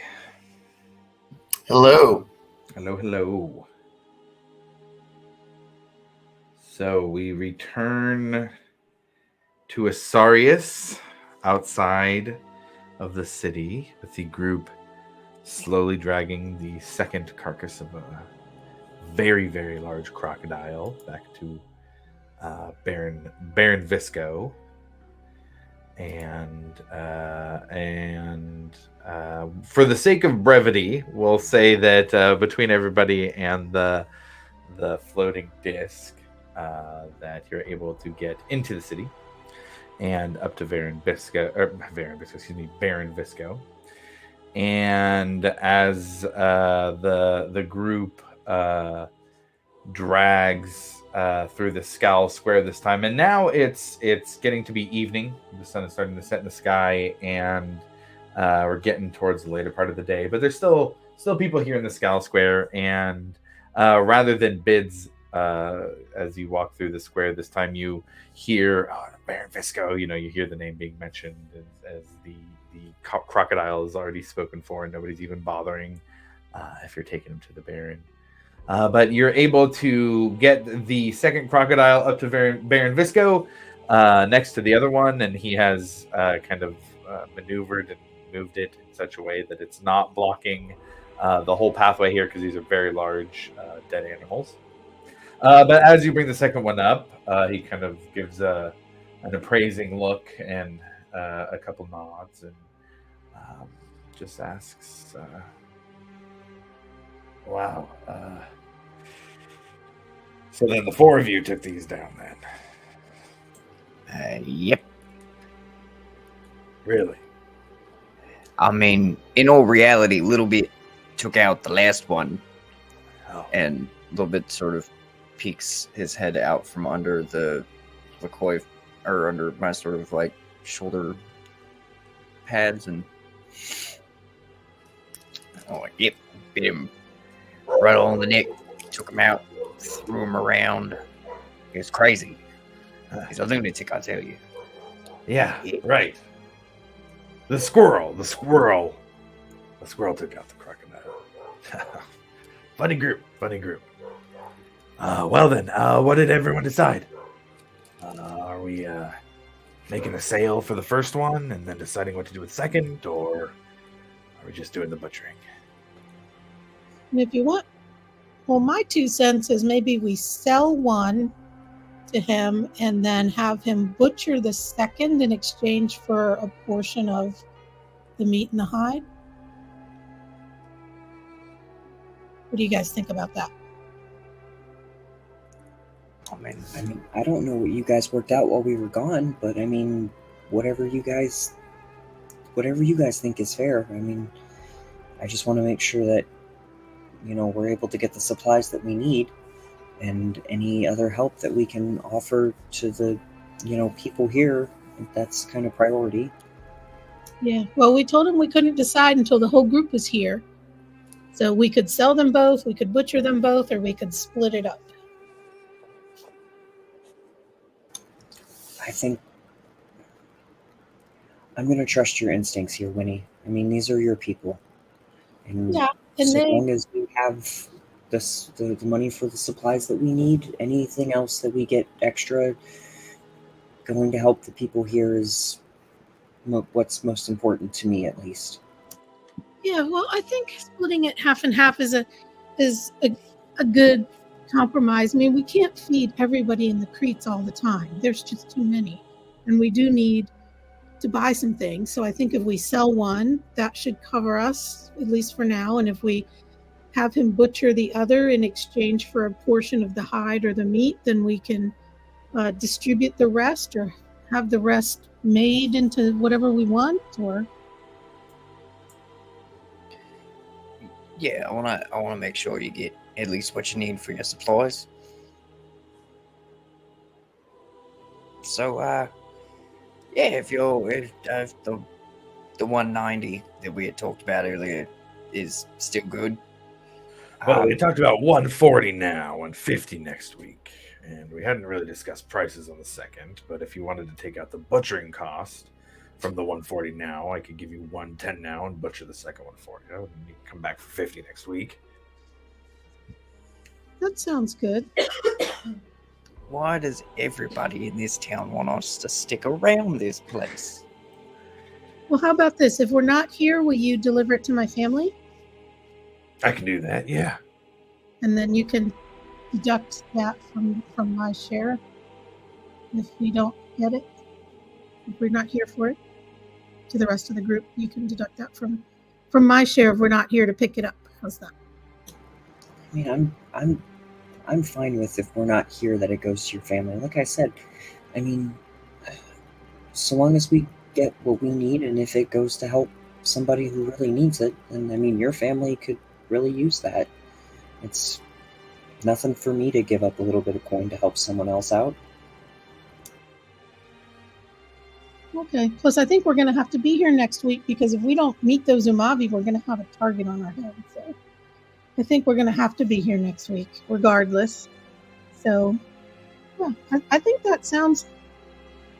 I mean, does that sound like a fair deal to Winnie, sort of being from here? Yeah. Oh, for sure. That's a real big price for a crocodile. The size of these is part of the biggest consideration.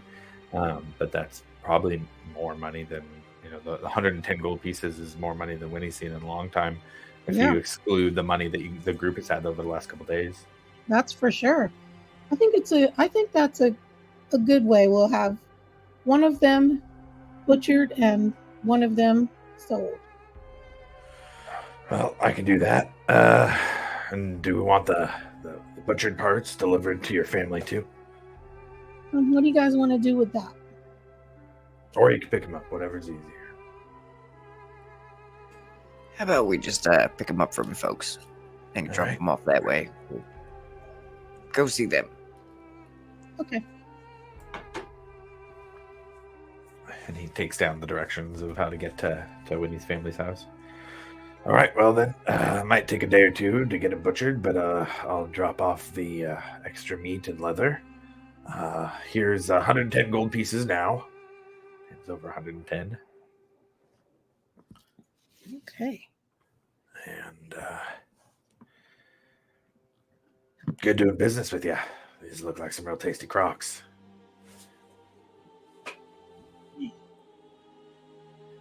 Thank you. So say, just to make sure nobody used any poisons or anything in the killing of these beasts, did they? I didn't. Okay. Not edible for eating, if so.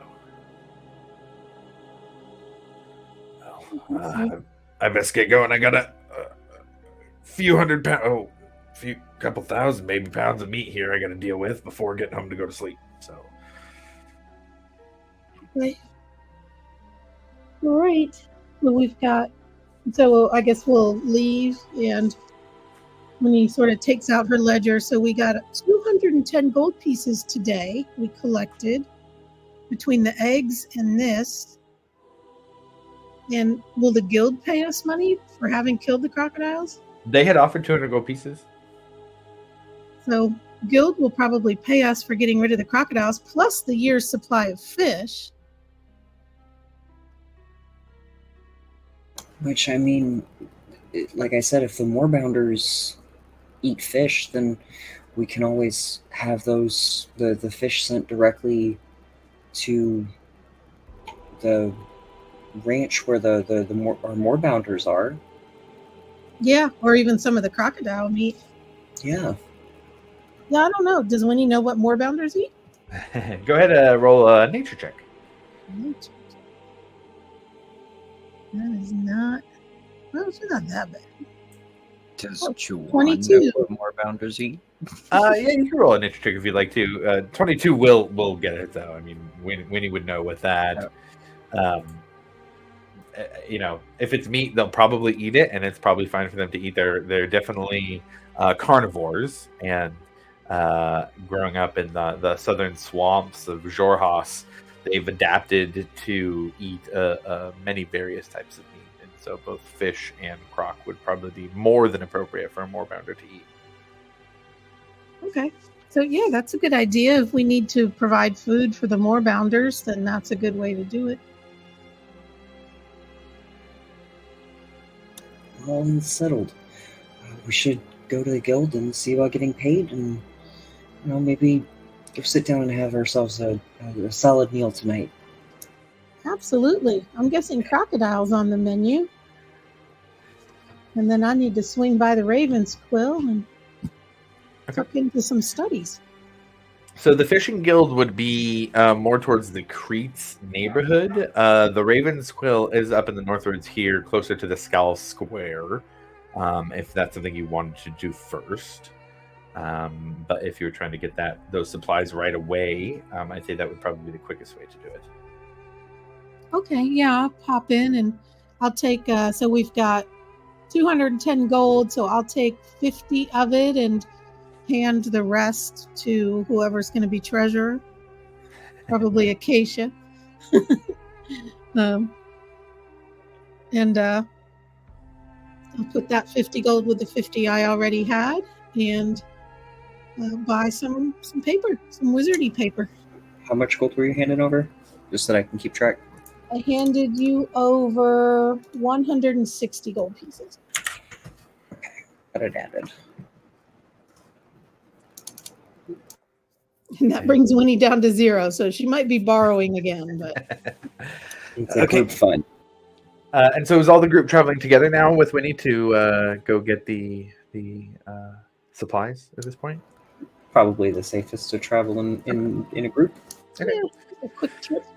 So as the group travels through the North Roads and it gets to be a little bit darker, you notice that there are more drow out on the street up here in the North Roads, and it occurs to you that during the day you don't see very many walking the streets here in Asarius, but now that the sun has set, there are quite a few walking the streets, a lot more than expected on this nighttime stroll after dropping off the crocodiles. But you get to the central area in the North Roads where the Raven's Quill is. It's in kind of a square that has a few different shops and storefronts and different buildings around it. And as you walk into the Raven's Quill, you do see the Temple of the Luxon across the way here, with some cobbled stone streets in between, and guards posted outside the door.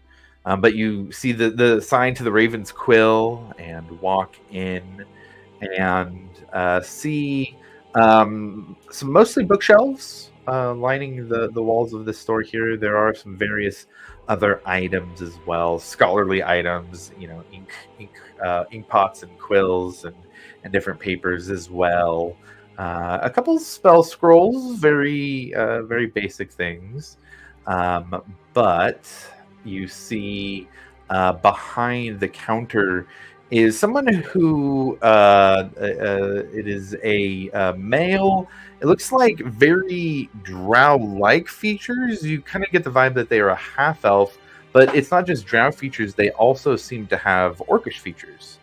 And it's a kind of a pale gray-green skin with red hair, very small tusks coming out of the bottom lip, and just kind of a very refined look, wearing mostly black clothing, very nice, no wrinkles or anything, and a soft expression with a welcoming look on his face as the group walks in.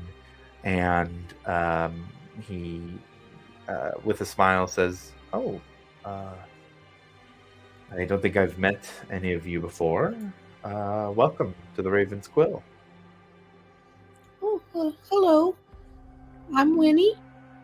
This is Acacia, Joanne, and Professor Mayfield. They're from out of town. They're visiting. Oh, it's nice to have visitors. And it looks like Joanne's staying outside, so okay. I'll the three of you. 3 of us. Okay. Yeah. That's fantastic. It is wonderful to have visitors. Welcome to the Raven's Quill, where we offer books from across Exandria, as well as any supplies that you may need. What brings you in this lovely evening? Oh, well, I just need some some very good paper and a few little supplies. Fantastic. I'm more than happy to provide. And how much were you looking for? 100 gold's worth. Fantastic. When he And grits her teeth as she says it. Oh, don't tell my parents. this is not a problem. And grabs a little box and walks over to a shelf that's behind the counter.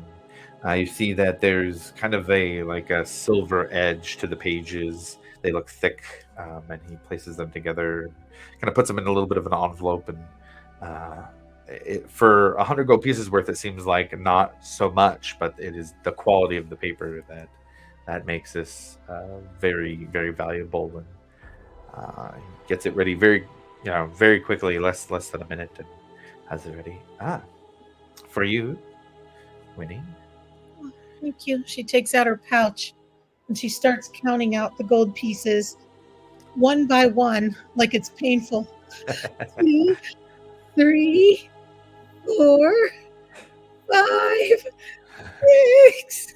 She counts them out to 100. And after the exchange is made, he says, "Are you a writer, Winnie? Is that what the paper is for?" Oh, well, I'm dabbling in a little spellcraft, but I'm really just a novice.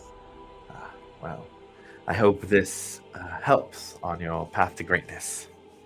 Thank you. And was there anything else I can offer? Perhaps a book for any gestures back to Acacia and the professor for any of you visitors to this land. Are there any books? Just like regular books, not like magic stuff? Absolutely, yes. It depends on what you're looking for. If I might make some suggestions, we do have The Defeat of the Void, a historical account of the taking over of Gordranus in Rosana. We've got Butchers in the Graveyard. That one is a fictional tale about a necromancer and his adventures in the south of Wildmount. Giant with a let's see here. Giant with a goal. Yes, that's another fiction about a giant who wanted to become a mage. We have Amazed by Time Travel. It's a history of Dunamancy, without any of the actual methods, of course, but a study of what has come about in the hundreds of years that the dynasty has been practitioners. Moons and Ancestors. It's a non-fiction about some of the lunar cults that have existed. And then Thieves and Spiders, history of the Children of Malice and their time spent underground trying to undermine the dynasty. I will take all the nonfiction books. Fantastic. Well, that would be Amazed by Time Travel, Moons and Ancestors, Defeat of the Void, and Thieves and Spiders. Right.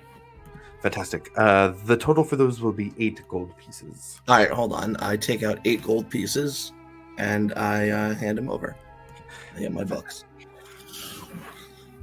I appreciate being able to spread knowledge to other academics.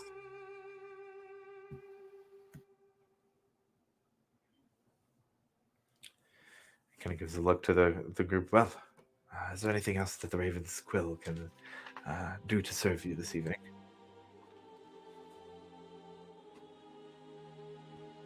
Well, nothing for me. How about you, Acacia? Did you want anything here? No, I'm pretty set with what I have. I appreciate it though. Jawan, go ahead and roll a perception check for me. Alrighty. Oof, we're rolling low. I might have to switch to physical dice. 13. 13, okay. So, standing outside in the square here, it is definitely less busy than the previous times you've been here in the North Roads. But you do pick up that the there are more drow. And here in this square in particular, it seems that they are traveling specifically to the Temple of the Luxon. That the majority of them seem to go in, and even in the short time that you're standing outside the shop here, you see probably 10 to 15 enter inside the temple, maybe another 5 to 10 leave. And you can tell that you can see that it is open doors. There are very, very large, ornate ceremonial double doors that are open to the square, and you can see inside there are a number of guards. You can't really see exactly how many, but you'd have to guess 20 plus at least on the inside, and there seems to be some kind of stand in the center of the building, but you can't really tell much, about what's going on or anything like that. Just that there is a large gathering of people that seem to be moving through the temple. Besides that, you don't see anybody who's looking out for the group specifically or anything dangerous as they're there in the shop. Okay. Noted. Church seems kind of popular. The other three finish up with their shopping and meet up with Jawan outside of the Raven's Quill again.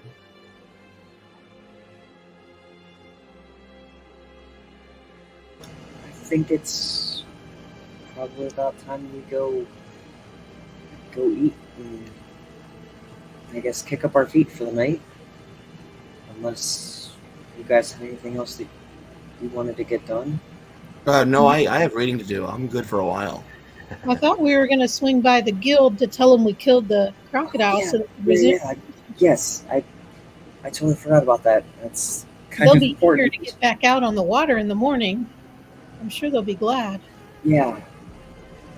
You're a puppy parent now. You need to be more responsible. Make sure your dogs eat. I guess that's true. Okay, so then we'll say the group heads down to the Crete's neighborhood. Easy enough for Winnie to navigate through and find the fishing guild. What is a very interesting building. It is a dome in shape. It's not huge, but I would say it's between 1 to 2 stories tall in terms of a regular dwelling. And it's a dome with different skins and hides placed over it to actually have the covering. And there's a hole at the top where there is smoke coming out of it. And there's a really nice, appetizing smell coming from this fishing guild. And there are wooden doors built onto this kind of domed building, and above them there is what looks to be an emblem of this fishing guild. It's 2 crossed fish with a geometric hexagon kind of behind them, but with them kind of not overlapping, but extending beyond the hexagon. And you're able to it's open if you wanted to go in here back in the Crete's neighborhood.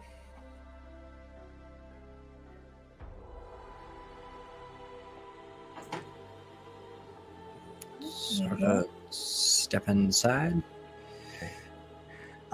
And what you see is a lot of fish hanging off of different. It's not quite accurate to say they're sticks, but they have definitely are just pieces of wood that have been carved down, maybe whittled down, and have different varieties of fish that are hanging on them. It almost looks a little bit shop-like in its presentation, as if they are here to sell these. But you come into a room, and it's all just one big open area. And you come into this room, and there is a half-orc that is sitting at a table with a minotaur and a tiefling. A kind of yellow pale skinned tiefling, and they look to the group as you walk in and kind of get an optimistic look on their face. And the minotaur is the one who stands up and walks over and kind of gives a chest pound as the group walks in, and Says, I see our request reached your ears. Tell me, do the crocodiles still take breath? Nope. Both of them are dead, and they're down there at Baron Crisco's. No, Christopher, that's your brother. Baron Visco. Visco. Yes. That's what it is. Well, then we are glad to pay the reward. Tell me, what do we call the group who has rid our rivers of these man-eaters? That is an excellent question. As a professor, I love when my students ask very good questions like that one. It's a shame I don't have a good answer. Any thoughts? I think we're still workshopping it. Yeah, we don't really have a name. Well, We're still relatively new to all this. I mean, not necessarily as individuals, but in the group setting. well, you're making quite the impact here, Asarius. Rumors of your exploits are spreading around town quickly. Oh dear, I'm not sure if that's a good thing. I don't know if I like that either. Then you are wise as well as strong. That will serve you well. So maybe we should be the nobodies.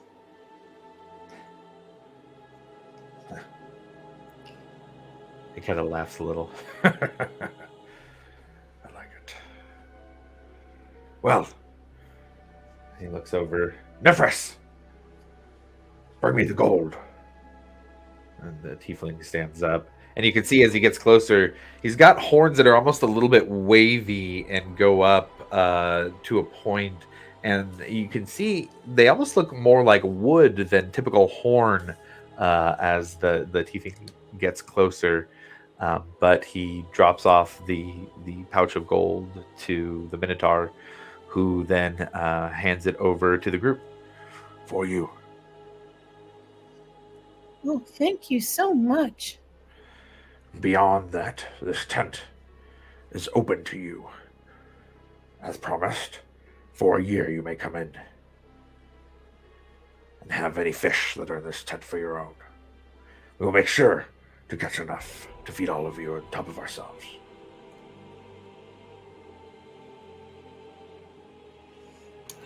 Is there a way that we could have fish delivered with us traveling and things of that nature? We have moorbounders that are currently being raised in the city, and we were wondering if we could have the fish delivered to the stable where they're being raised for feeding them. And you catch just a glint of like feeling insulted over the fish being given to moorbounders, but a resolute look comes over this Minotaur's face quickly.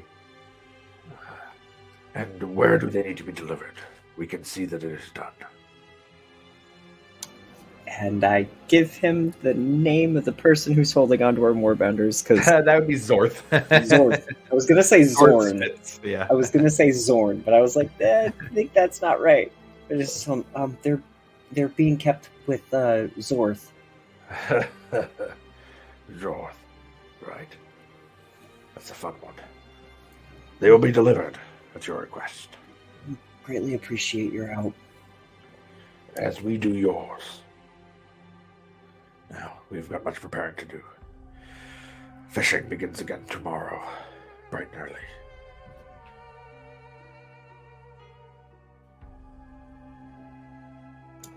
All right, guys, was that everything? I keep constantly feeling like I'm forgetting stuff.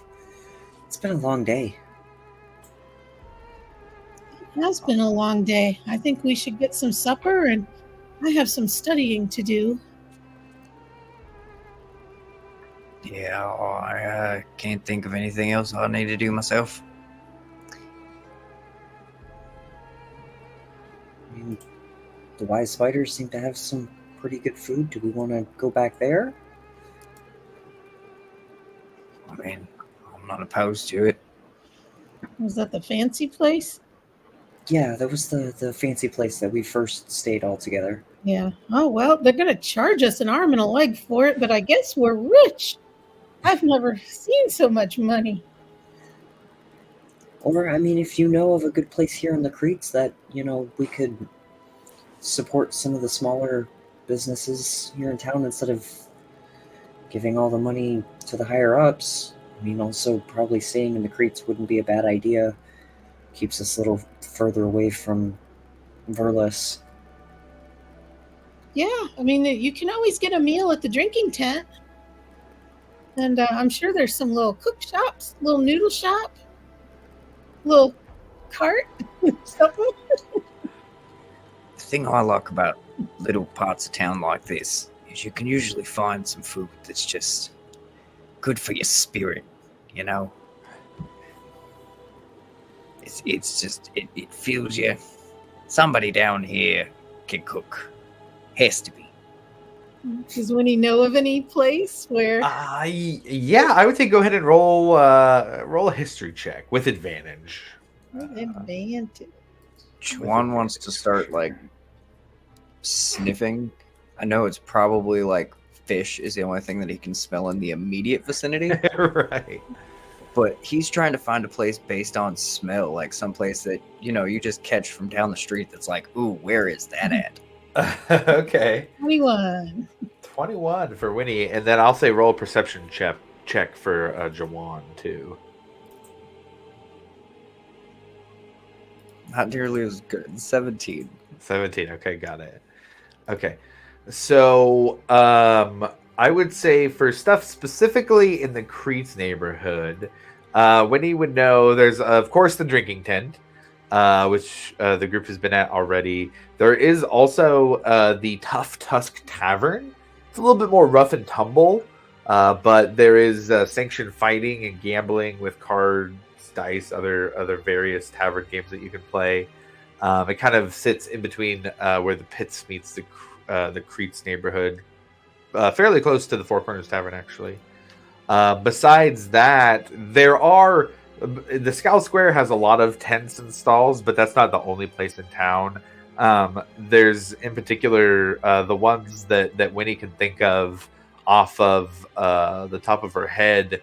There's a stall in the Cretes called the Solar Spice that is known for its very flavorful food, sometimes very, very hot food, with very unique types of meats here. And then there is also the Fire Brewery. It's not really a brewery. It is just a group of two goblins who have drinks that might actually cause fire. And they often can be found around the drinking tent selling drinks also, but they usually get run off. They just call themselves the Fire Brewery. But they often have good drinks that you can get there. And then I would say, let's see here. There is also the Pepper Monkey. And that one's just most of the time is like a blanket set up with two small pans over a fire that they cook up behind the blanket. And this is actually an old Knoll who cooks up at that one. I'll relay all that. What do you guys feel like? I don't know, with all the rough and tumble we've had today, I'm not gonna lie, I kind of want to go to the Tough Tusk. Yeah, it's not as nice as the wise spider, but it's homey and it's good. I like your thinking.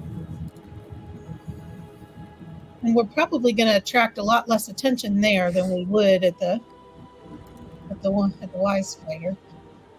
I mean, We will it fit in. depends on how we do fighting, right? Well, you don't have to participate. You can just watch. You don't even have to bet on it if you don't want to. But we'll fit in better there, I think. Okay, so heading off to the Tough Tusks Tavern. Yeah. Okay. Yep. So close enough to the fishing guild, about a 10-minute walk for the group to get here.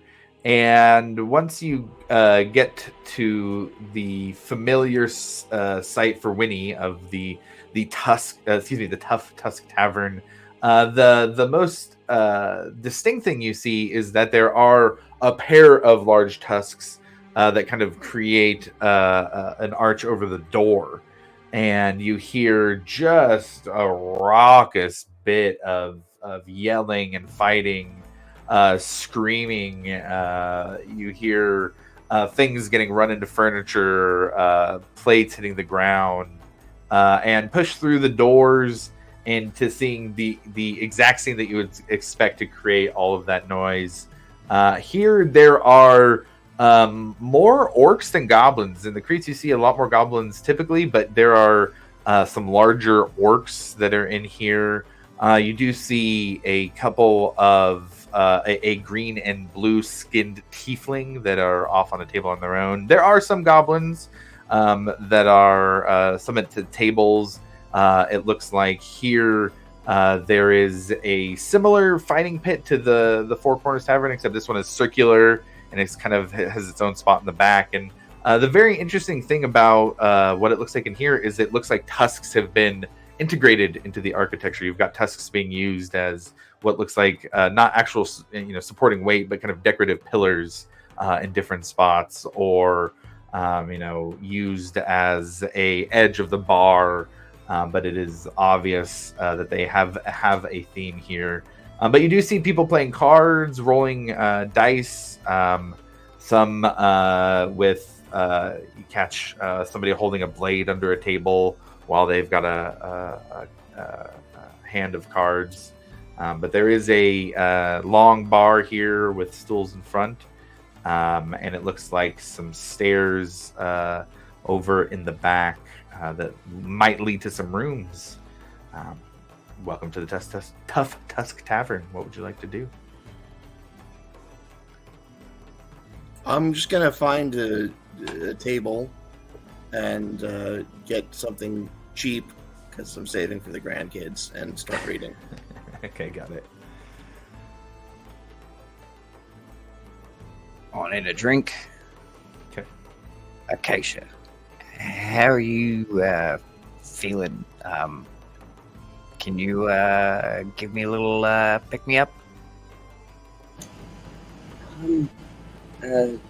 Yeah, I can.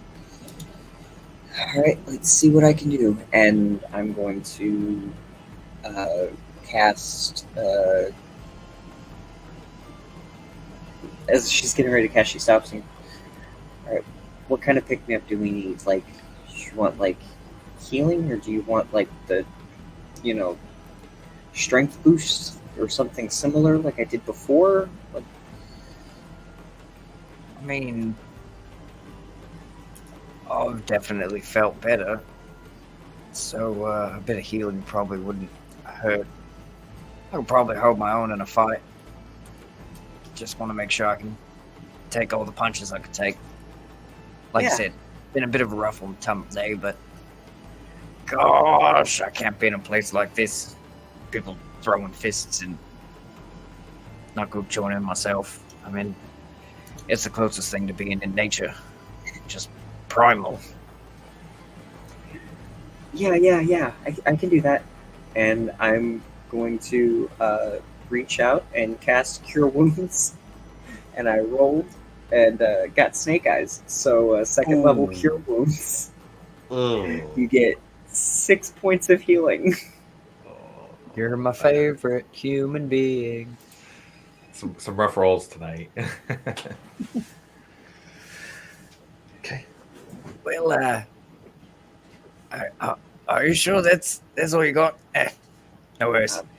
No, I can do more. And Nope, don't feel bad. Nope, we got this. No worries. And Juan turns. Grabs him and casts Cure Wounds a second time. This time, rolling for maximum healing. Oh, okay. Very nice. Tables have turned. Okay. 12 points. Boy. Oh, well, oh wow. Is that any better? Okay. Shit. Feeling about myself. All right. I'm gonna go grab me a drink, and I don't know how much money y'all got, but I'm pretty sure I won't be the odds-on favorite in this place.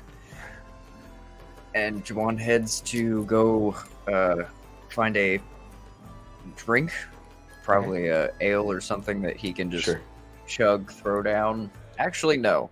We're in a fancier place. I'm thinking liquor. Oh, okay. Maybe, All right. maybe a shot or two. Yeah. 2 shots would be a silver piece here. That can be done. Okay. You go up to the bar, and there is a tabaxi behind the counter, all black fur, and they kind of lean over and look at you as you come up to the bar. What can I get you? 2 shots, whiskey. Yes. They pour 2 shots of whiskey, take the silver piece, and reach over and kind of almost like, not condescendingly, but making a point to reach over the bar to hand it to you rather than just let you get it.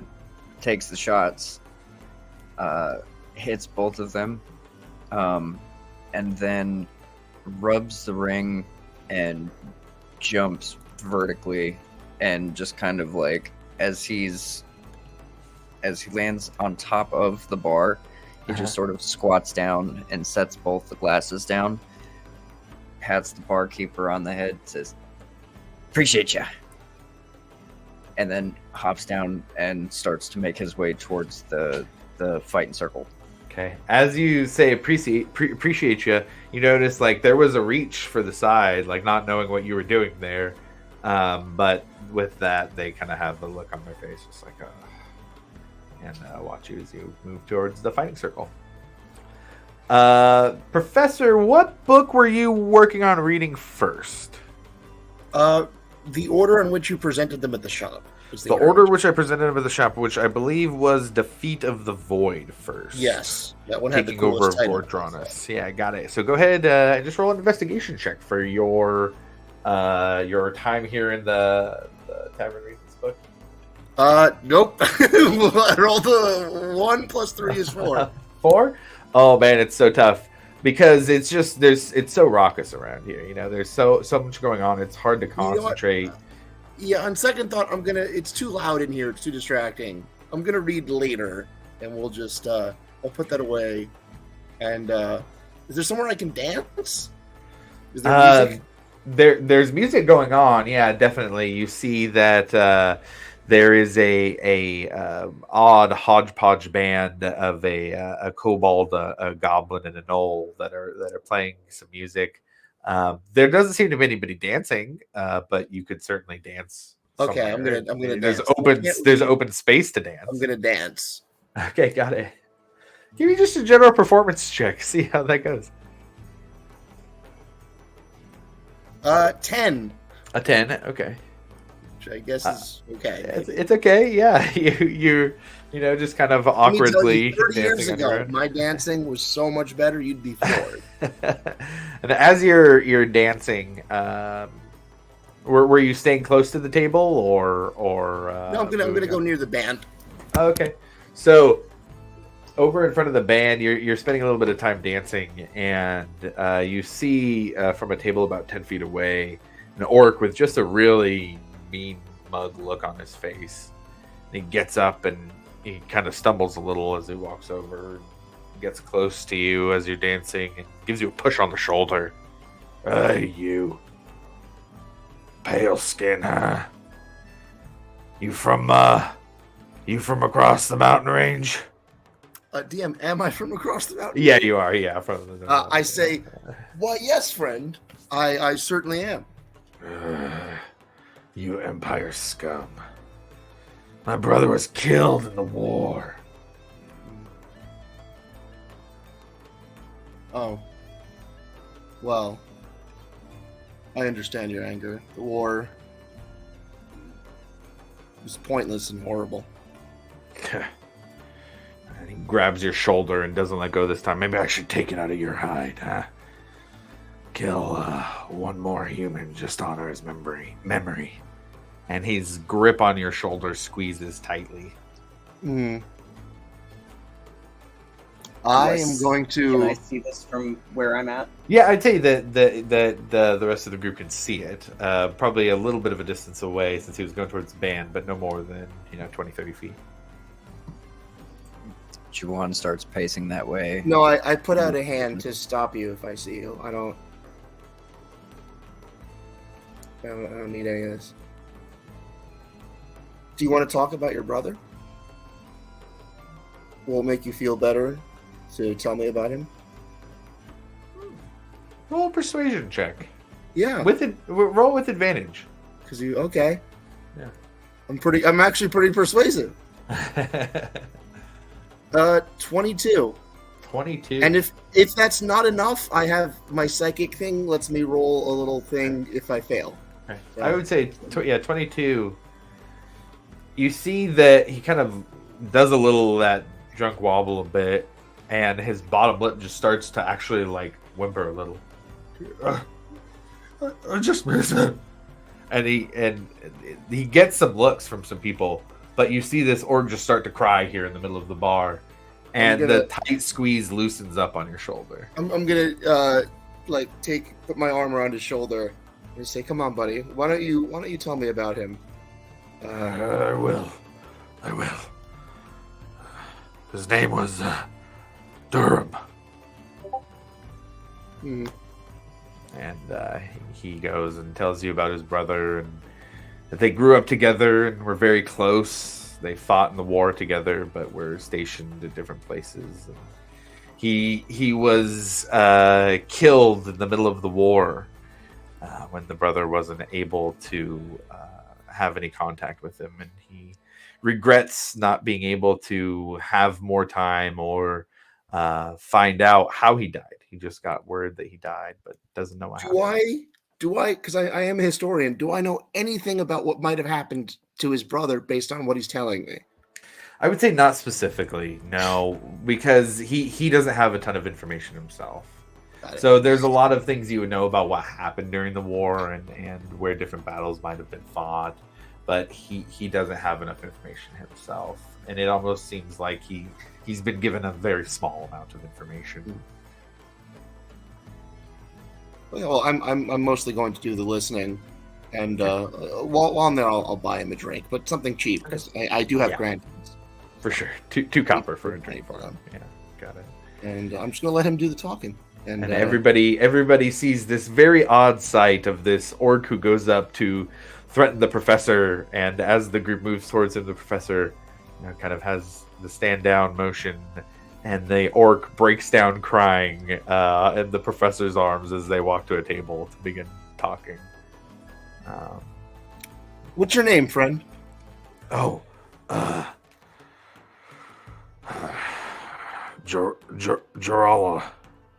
Jarala.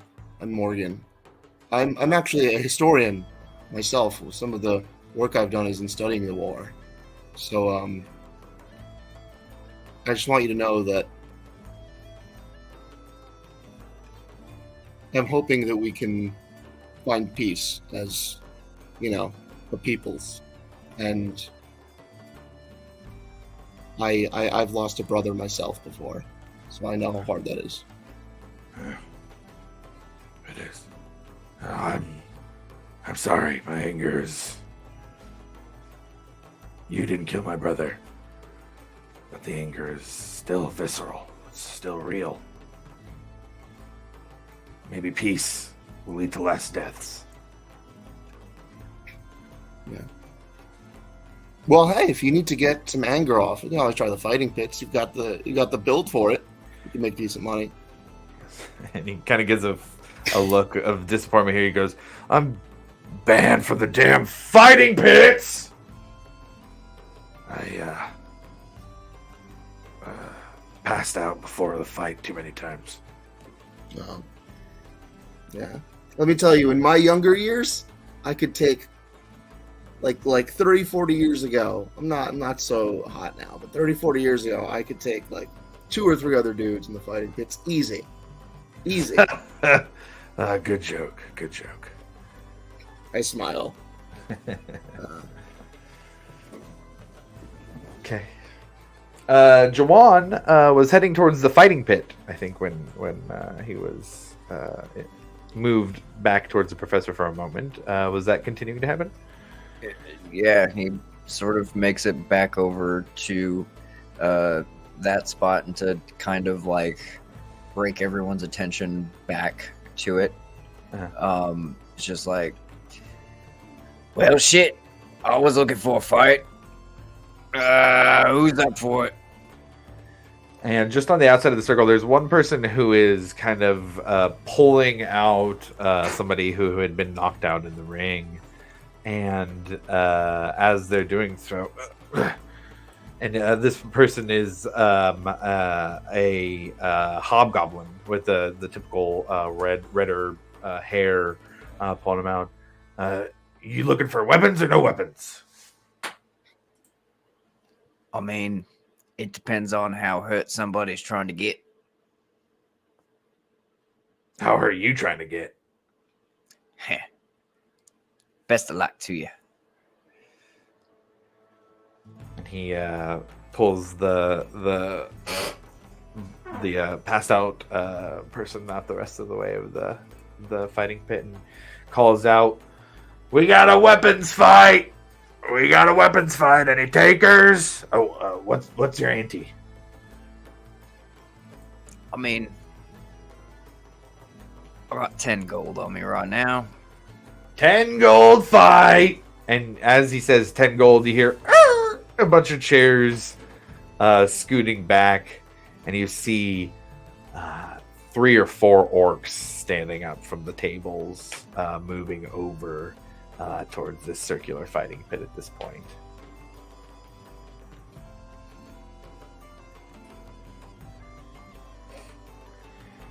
And he kind of looks down to you. All right, got the gold.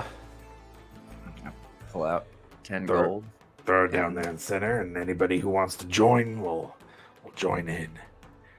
You see there's an orc with a large great axe walking in. One with this club that has just these gnarly like door nails that are, the old style. They're just huge, kind of sticking out of it like this very savage club mace situation.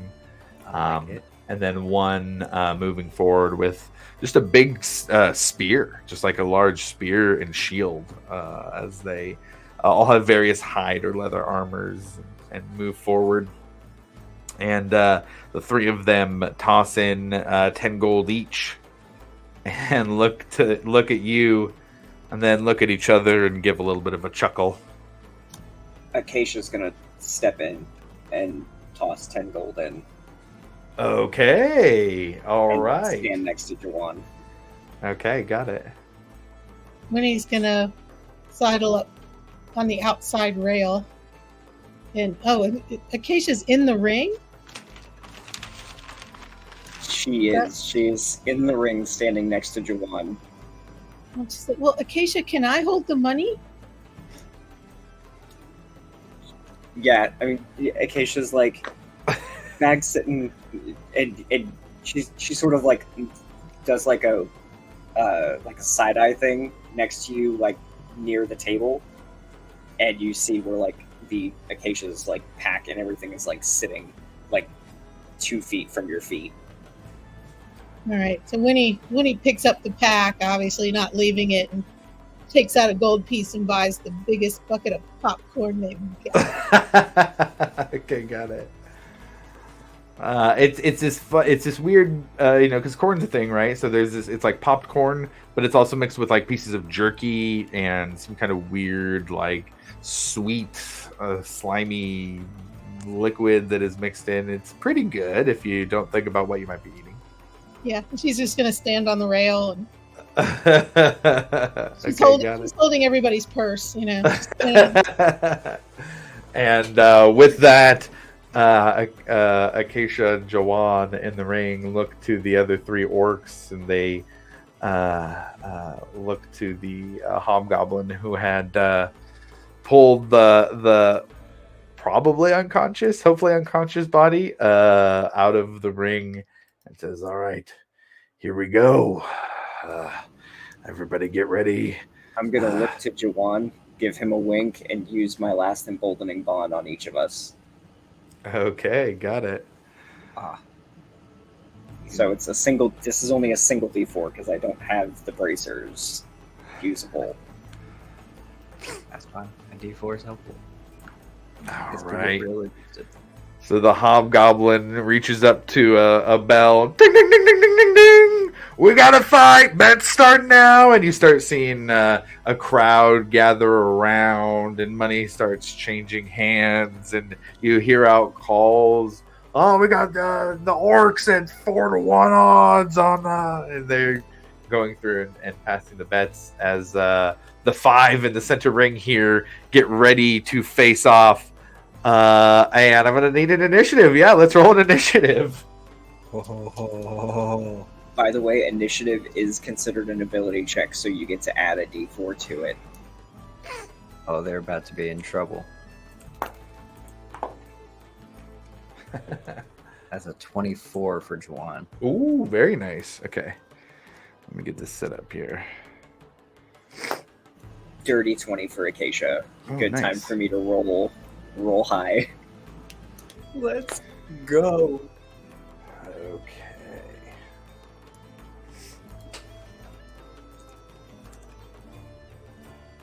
We're gonna get you the rest of that money, Winnie. Should we be placing wagers?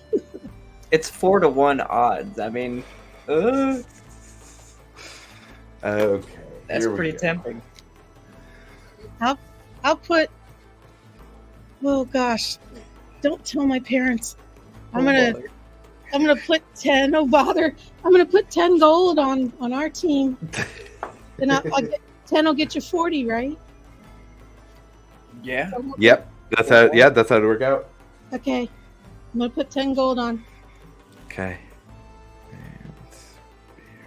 I'll mark it out of group loot. Plus, Winnie's taking some money out of your pack because she doesn't have any and she's eating popcorn.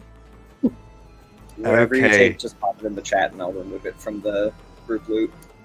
All right, so 10, and she took a gold for herself, and 11. She took 11. All right. So we've got Jawan up first. Acacia, you're on deck. You've got the orc with the axe, the orc with the club, and the orc with the spear. Or Acacia as well, since you were all in the pit here, that you can go after. What would you like to do?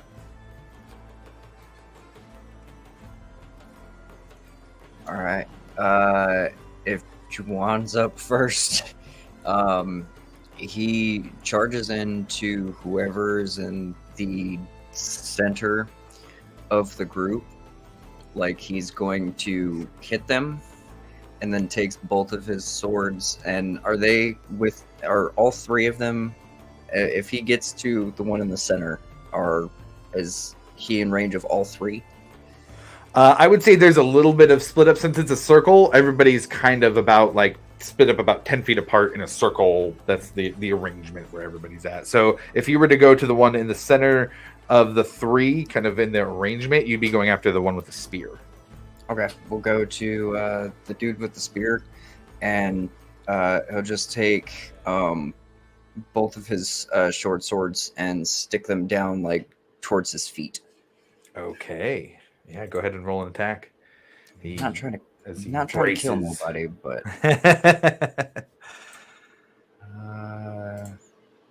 it's only a 10, so hopefully 13.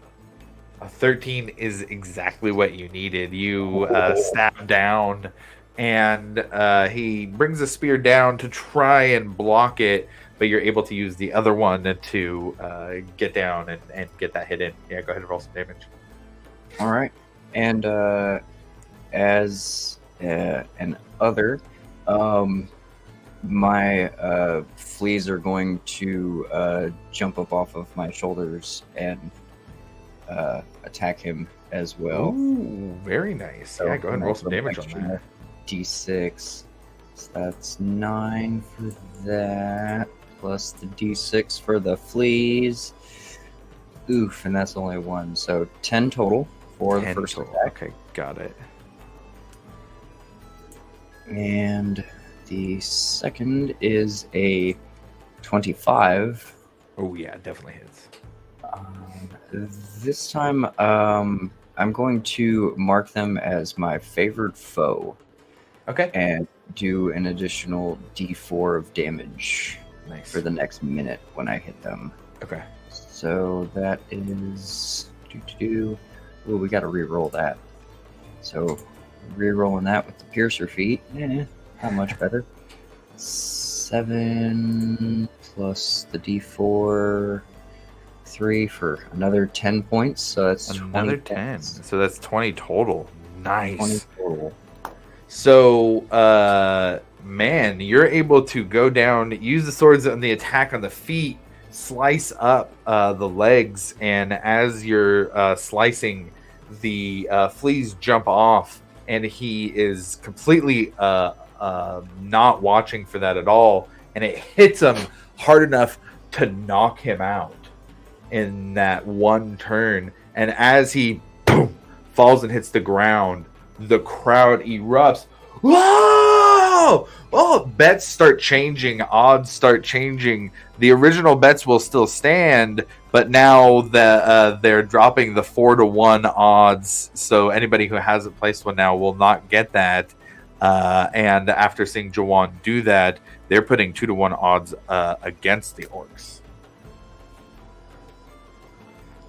Anything else for your turn? If I have any more movement, I will close the gap to whoever is on my left. I would say left is the axe wielding orc, Let's go and you would for it. you'd have enough to get there. Winnie's gonna lay $10 on the orcs, 10 gold on the orcs. Okay, so that would go counter to the other bet. So either way, you'd lose on one and then win on the other. That's right. I'm guaranteed 10 gold. Got it. So it's 2-1 against the orcs now. You're able to. There's a goblin who's got like this slicked back hair and a vest and some pants and a little notepad with like a small little wooden pencil that's carved. Looks like some charcoal put at the end of it. Who's taking the bets? Who takes and gives you kind of like a look of like, wait, you took another bet against him, but still takes the money and writes You down moved the bet. line. I'm gonna take it. Please now. All right, so Acacia's up next. Acacia is... Juwan is relatively short as a halfling, correct? Very. So Acacia's gonna put her shield up, and is there another one close to Jawan? Or And so Jawan moved up on the one to his left from the center. So that Jawan and the one with the axe would be about 10 feet from you, and then another 15 feet away from that would be the one with the club and shield. okay, I'm going to run at the one with the axe, Okay. sort of putting Jawan between me and him, and I'm going to dive at him over top of Jawan Okay. in sort of like I guess like a pseudo front flip, and using my shield as the Ooh. weapon, essentially, just trying to like ram him with the shield and sort of like a front flip cannonball over top of Jawan. Okay. So are you trying to use your shield as a weapon, or are you trying to do your push attack? It would be so. I'm just using like, I mean, technically we could use the mace and shield. It's just all together. Just Oh, I see. flavor. Okay, gotcha. Okay, cool. Yeah. Very cool. So Okay. that'll be first attack, and then with the bonus action will be the shove, the shield shove. Ah, nice. Awesome. Just flavoring it all together. Very cool. Flippy thing. That is an 18 plus 3, so 21. Hits. Yeah, definitely go ahead and roll some damage on that. That is 6 damage. Okay. You hit on the back and you hear "Ah!" as he kind of lurches forward after the first hit. And that'll be a shove on the bonus Okay. action. So they will use 18 plus dirty 20. dirty 20, natural 2 plus 3 for a 5. I want to knock them prone. Yeah, so And after stand Jawan over. runs over to the one with the axe, Acacia, with a speed and ferocity, after a full day of fighting, does the flippy thing and runs up, jumps over Jawan, hits the orc and pushes it prone with the shield, all in one swift acrobatic move, and as that happens, it is knocked prone. How much damage is that? The shove you said doesn't. six. Sorry, Yeah, it was 6 right, damage for six. the gap, That's and right, then the that's shove right. doesn't do any damage unless Right, you want to right. let me flavor it. To No. I was just looking for that 6. And so that orc is prone now, and as Acacia does that, the crowd just is going crazy now. Ah! Like, what? they're just you hear just goblins just yelling. You see one goblin turn and just punch another goblin, clearly mad about the bets it has placed and what is going down here. Anything else for your turn, Acacia? That is movement action, bonus action.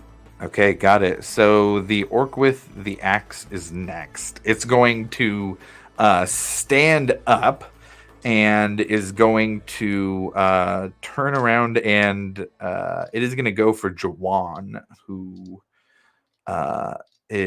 he now sees as a less armored, smaller target. And that is going to be so dirty 20 to hit. That'll be enough. Okay. And that's going to be a total of 13 points of slashing damage as it swings down with the axe and hits Jawan in the side with its axe cleaving in.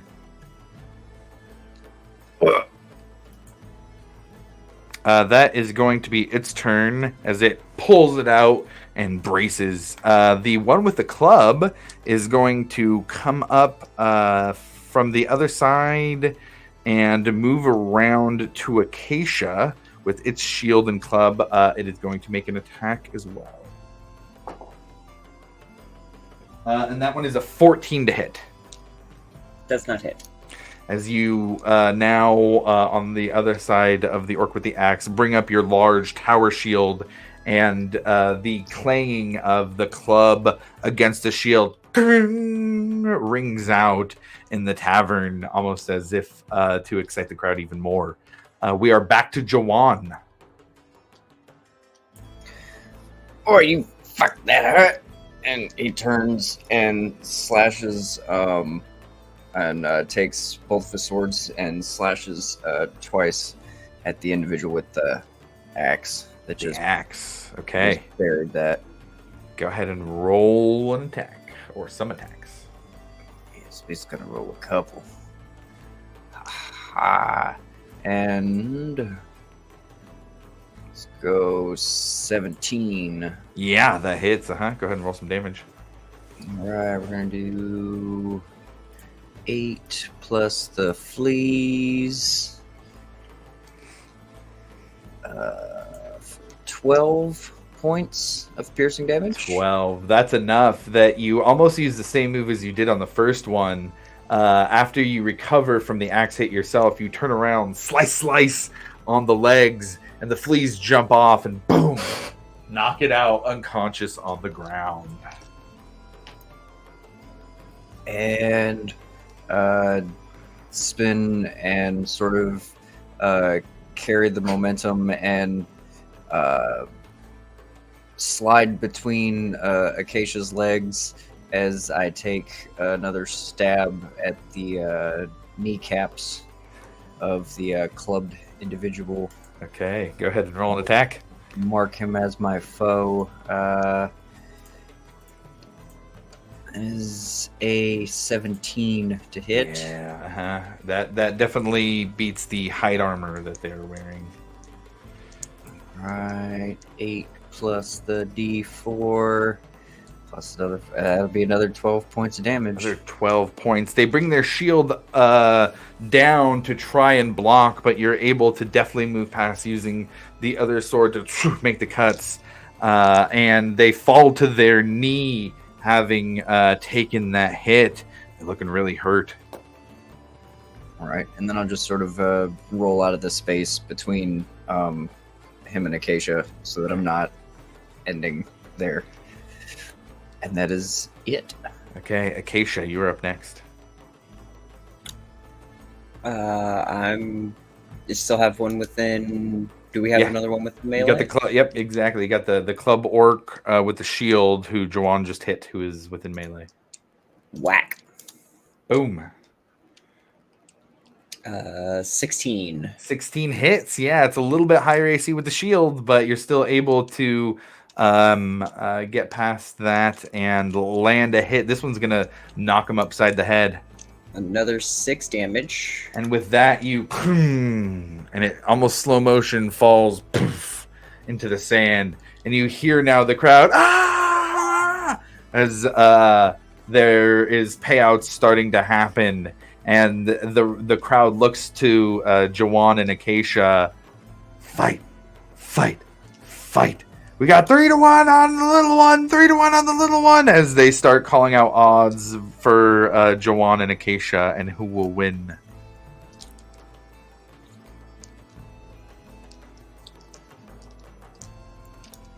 She's gonna look at Jawan and gauge whether or not he's actually gonna go through with this. He sort of turns and takes a step back and preps his swords, and then just sort of winks.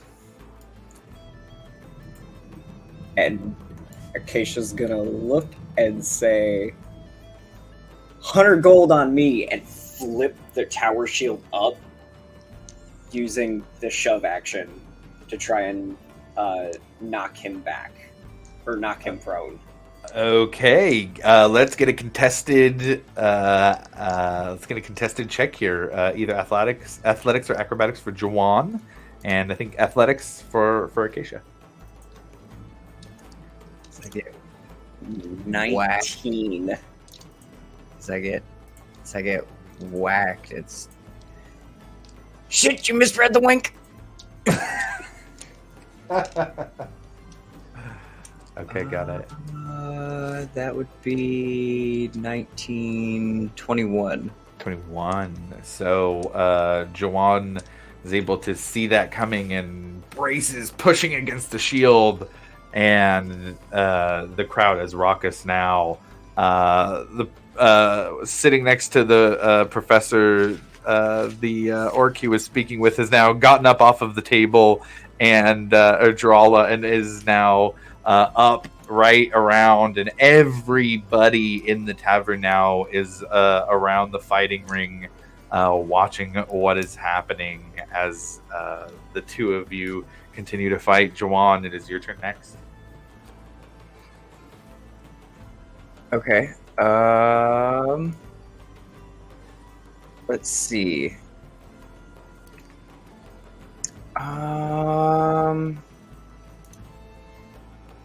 Juan's going to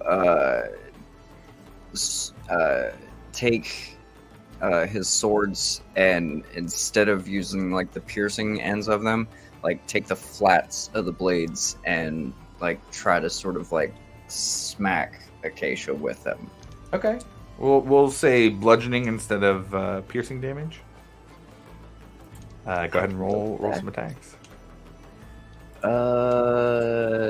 25 just for safe measure because I know you got all them clingies on. 26. That hits.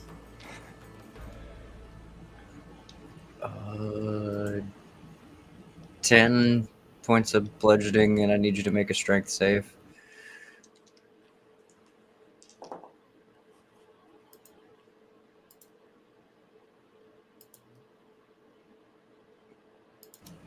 $13 is the DC. 13's the DC. You're pushed 15 feet away from me. Which is almost to the edge of the ring now, as from the position of Juan bracing, Acacia kind of is pushed back while still in a standing, kind of a standing position with the shield, 15 feet back. Yeah, that'd be it. I would just sort of like brace myself there. Okay, Acacia, you're up next. I'm going to sort of like chuckle a bit and clap my mace and shield together and cast Sanctuary on myself and charge in and get right up in his face. Like I'm going to swing and then stop and use the dodge action. Oh, interesting. Okay. So Acacia's going to dodge at the last minute. And as that happens, the whole crowd... and it gets quiet while everybody waits to see what happens with... Uh-huh. Does Sanctuary have a visual effect that goes with it? Do we, like, see something? I would say that at the very least, there would probably be...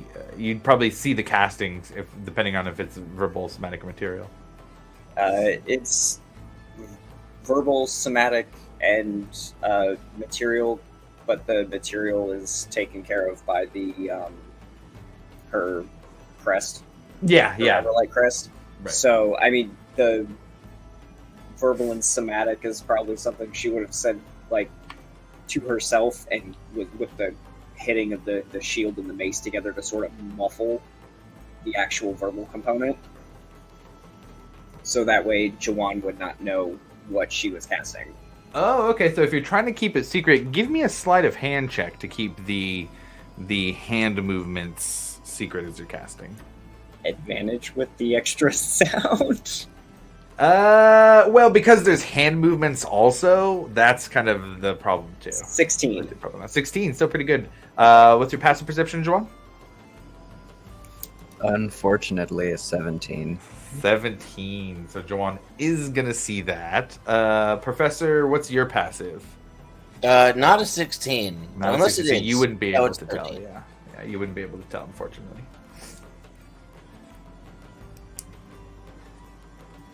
Okay, so Juwan would have seen the casting, but it is Juwan's turn next. Still gonna smack her.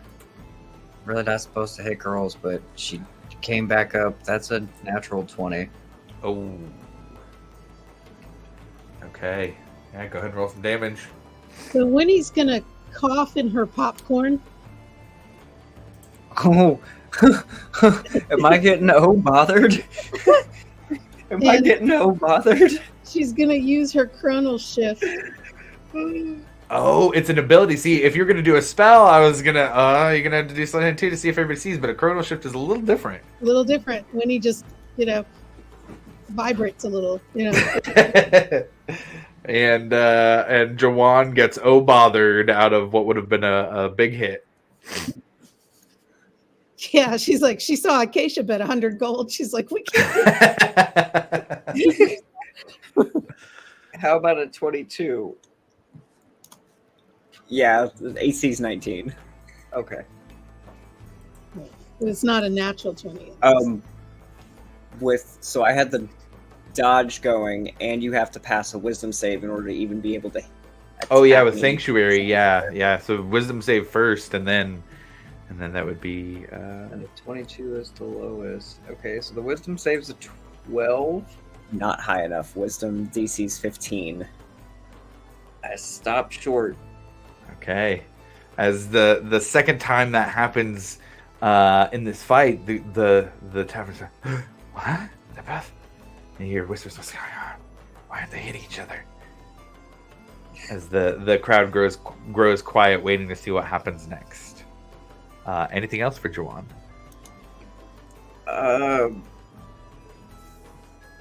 No. Okay. All right, back to Acacia. Acacia's gonna look at him and and try to wink as I go to take my mace and swing down, and I want to get as close to him as possible without actually making like heavy contact. Like she Okay. wants to pull the shot right before she hits him. Okay. So go ahead and roll an attack roll. And Juwan, what is your response to that happening in this moment?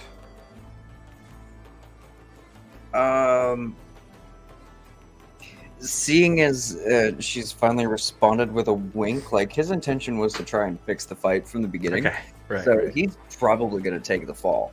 Okay, that's my fair. I just want to make sure. So go ahead and roll a performance check for me on the dive, looking realistic. And what was that attack roll? 7. Oh, okay. There's some true indie wrestling going on right now. Yeah, if the performance check is high enough, that might save it. Oh yeah. A 14? Oh, It's a bad indie match.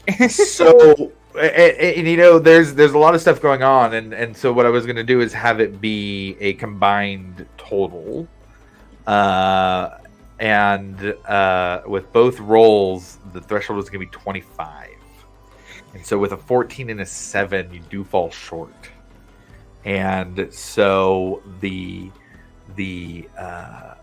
attack goes up, and Juwan looks like he falls backwards and hits the ground. And you hear, what? She didn't hit him? What's going on? And you start to hear whispers across the crowd rather than yells of excitement. And Keisha goes, sorry, and goes to take her shield and hit. She's actually going to shove him. Okay. It's like, well, that looked fake. Time to in what we say in the biz, you're about to get tatered. Is a 20 plus 23 for the shove. Yeah, that was a 16. She sort of takes the shield and like shoves him, like actually like shoves him into the dirt. Even though he's already laying on the ground, she's going to take her shield and just drive it straight down into him. And this time everybody goes, oh, like it's back on. Did you see that?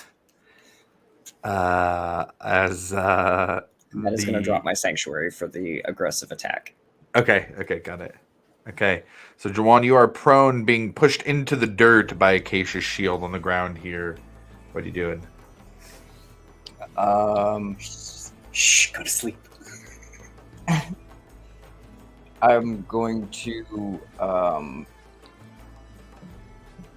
attempt to punch her from the ground. Okay, yeah, go ahead and roll an unarmed strike.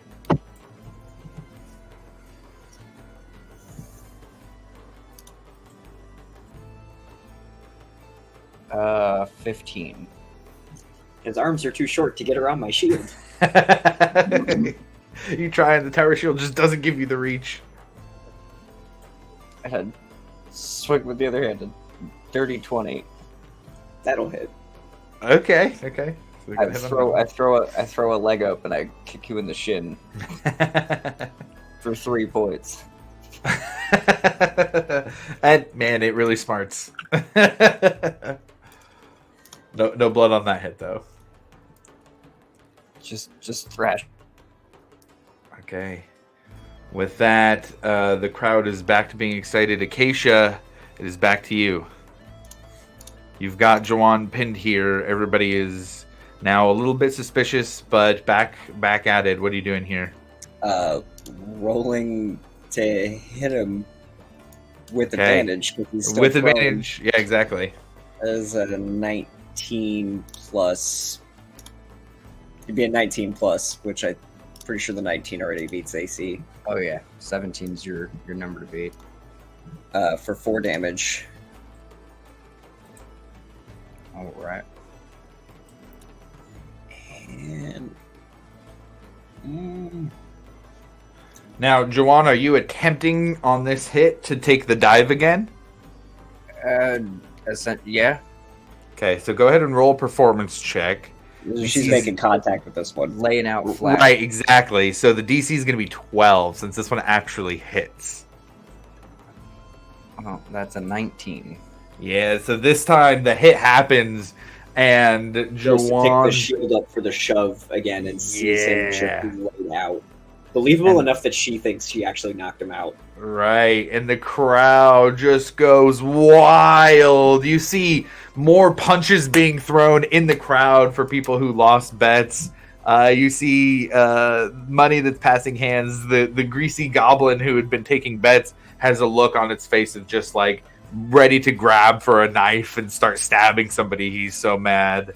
But with that, the fight pit has ended, and the hobgoblin goes in to start pulling out those who are unconscious, and comes in after pulling out one, grabs Acacia's arm and lifts it up. We have a winner!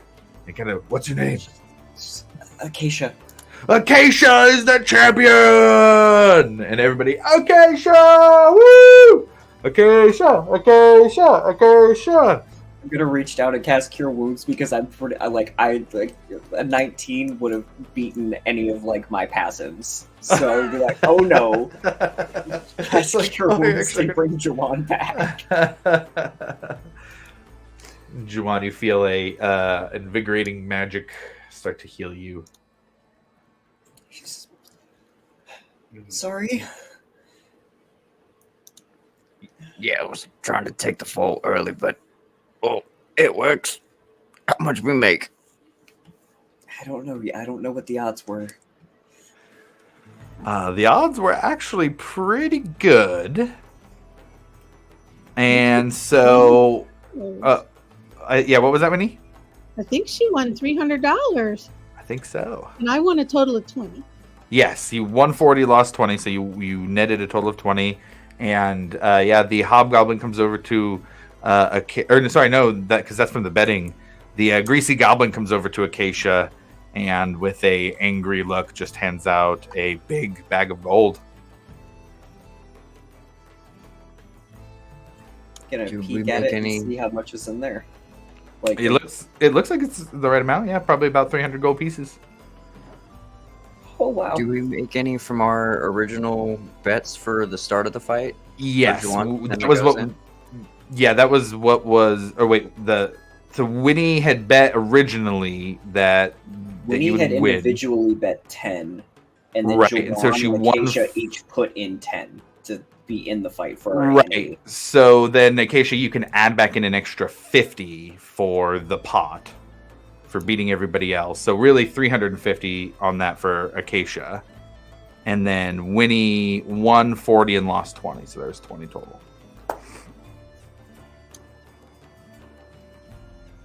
Well, that was a lot more adventure than I was expecting for the evening. You did good, Juan. That's a fun way to earn money. That was awesome. You eat like a friggin' damn storm giant. Good lord.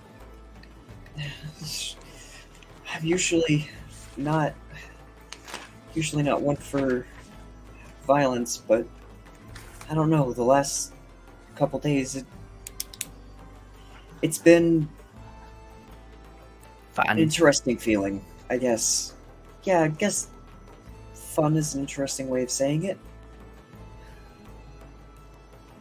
I mean, they say violence isn't always the answer. However, they always tend to leave out the fact that it is sometimes the answer. Yeah. You're not wrong. Alright, well. I'm beat. I am completely worn out. Yeah. I think a few more drinks for me, and I'll find a spot to lay my head for the night. And Jaral returns to the table with the professor, 2 drinks in hand, and says, I won 5 gold on that fight. Your friends are put on a good show. Yep, they sure did. I got a drink here for you. Well, I can't say no to that. My new friend. That's Professor Morgan. Mm-hmm. Here's to, and he's kind of here's to peace between the dynasty and the empire. To peace. L'chaim, which is Elvish, I guess. yeah, there you go. you probably don't know that. I know Elvish, I think. Oh yeah, right. I don't know Elvish. All right. There are rooms here at the Tough Tusk Tavern. If the group would like to get rooms here with a little bit heavier pocketbooks now. I mean, the less distance I have to walk after I put these things down, the better. So, whatever it costs for a night, I'm down. I think that's a good idea. I agree. Yeah. I definitely think this is a good place.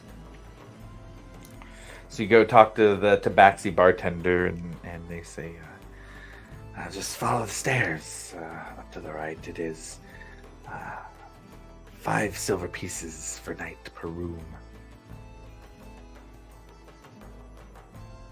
how many rooms will you be taking?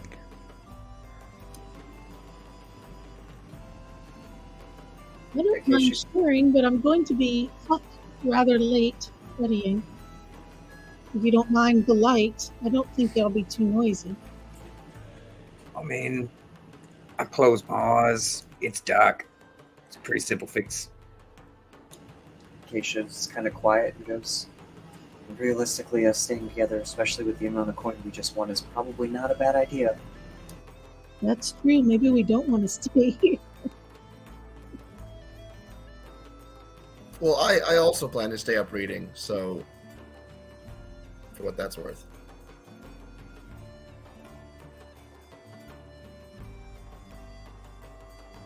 So, one room then? Yeah. 5 silver pieces it is.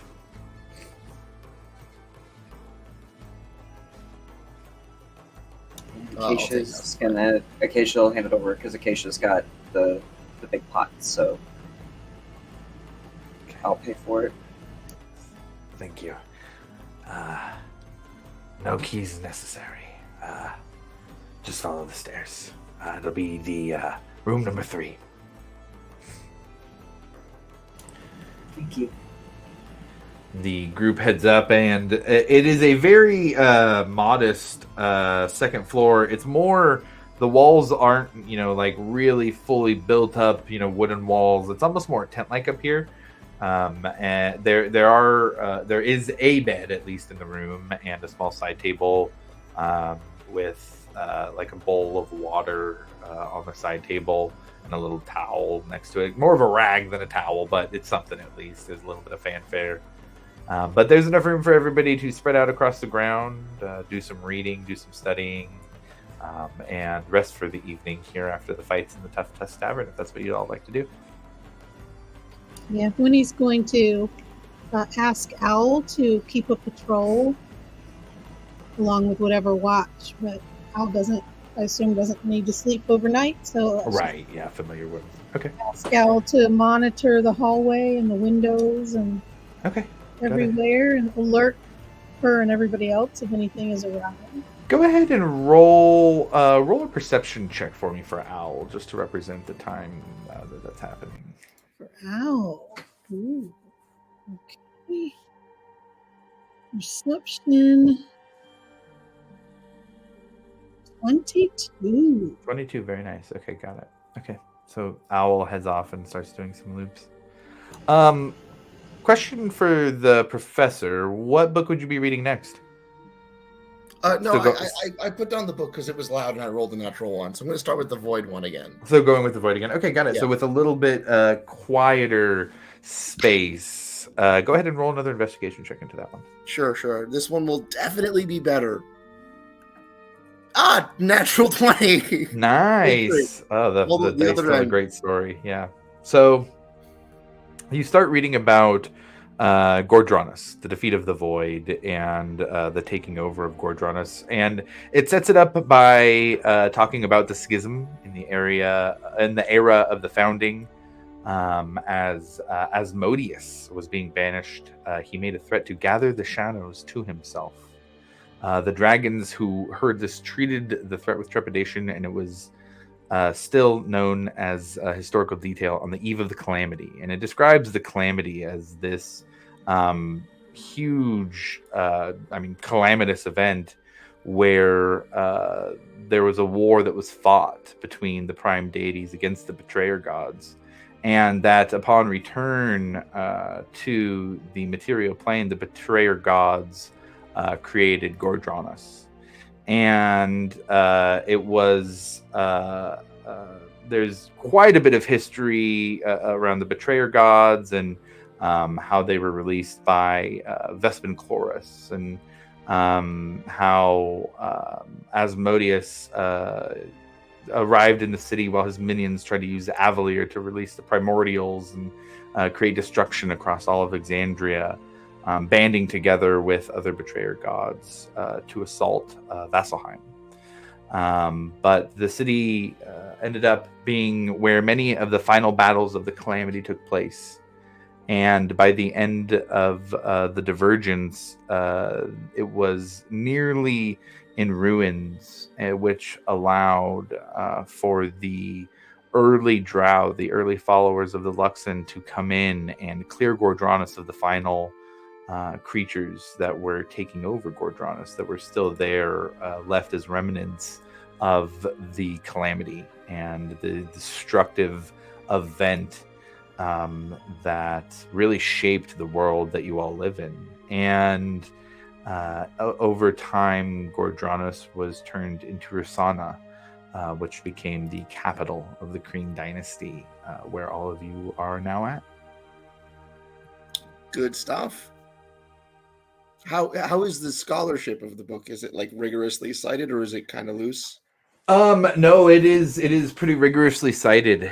It is you see that there is a variety of books that and other studies that it cites, all coming from Rosohna themselves. Excellent. I'm very engrossed in the book, periodically adjusting my glasses. Okay, got it. I would say, as a final thing, you do see that most of the notations or citations, I should say, have a note about where they are kept in the Marble Tomes Conservatory. Sorry, was that marble, like the material marble? Like marble, like MARBLE, Marble Tomes Conservatory. Got it. Thank you. Of course. Oh, and before I forget, I want to use the sending stone to check on my grandkids. Okay, got it. What are you saying? Just that it only lets you send like a short message, right?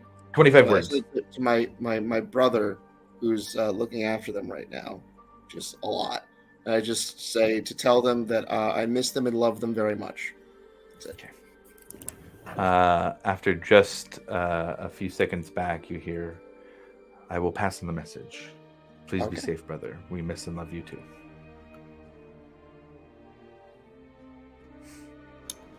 Before Acacia settles down for the night, we're going to use the last little bit of energy I have in me to ritually cast Detect Magic.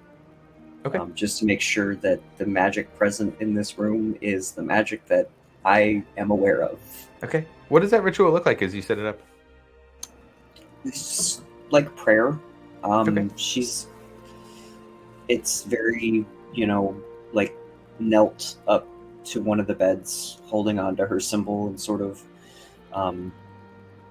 quietly praying to herself in Elvish. And there's like little bits of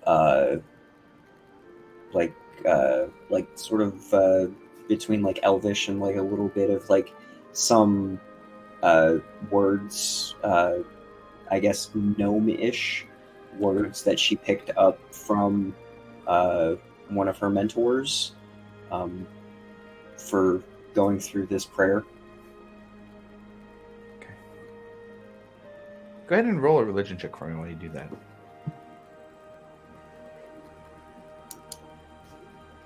It's an 11. An 11. Okay. Everybody notices, who's paying attention to Acacia while she's doing this ritual, that the symbol to the Everlight begins to glow. A soft glow. And you finish the ritual, and a glow starts to extend off of different objects in the room. And you look and you see various magical items on the group. But nothing besides what you'd expect to see. Nothing concerning, nothing surveilling, nothing trying to keep watch. And with that knowledge, you feel safe and sleeping for the night. Yep. And when she sees that, and kind of, she lets out this like heavy exhale and starts doffing her armor. Okay, got it. And with Professor Mayfield and Winnie's noses both in books, doing their own studying, Joanne, assuming already off to sleep in the corner, Acacia getting ready to go to sleep, finishing her prayers and rituals to do any detect magic, you all feel accomplished for the evening, that you're making an impact here. Even in the time that you've spent, you're helping those who are here who need it. And you all feel a bit of hope that you can continue to help, continue to do those things that you feel drawn to do. With that, we're going to end the session for the evening.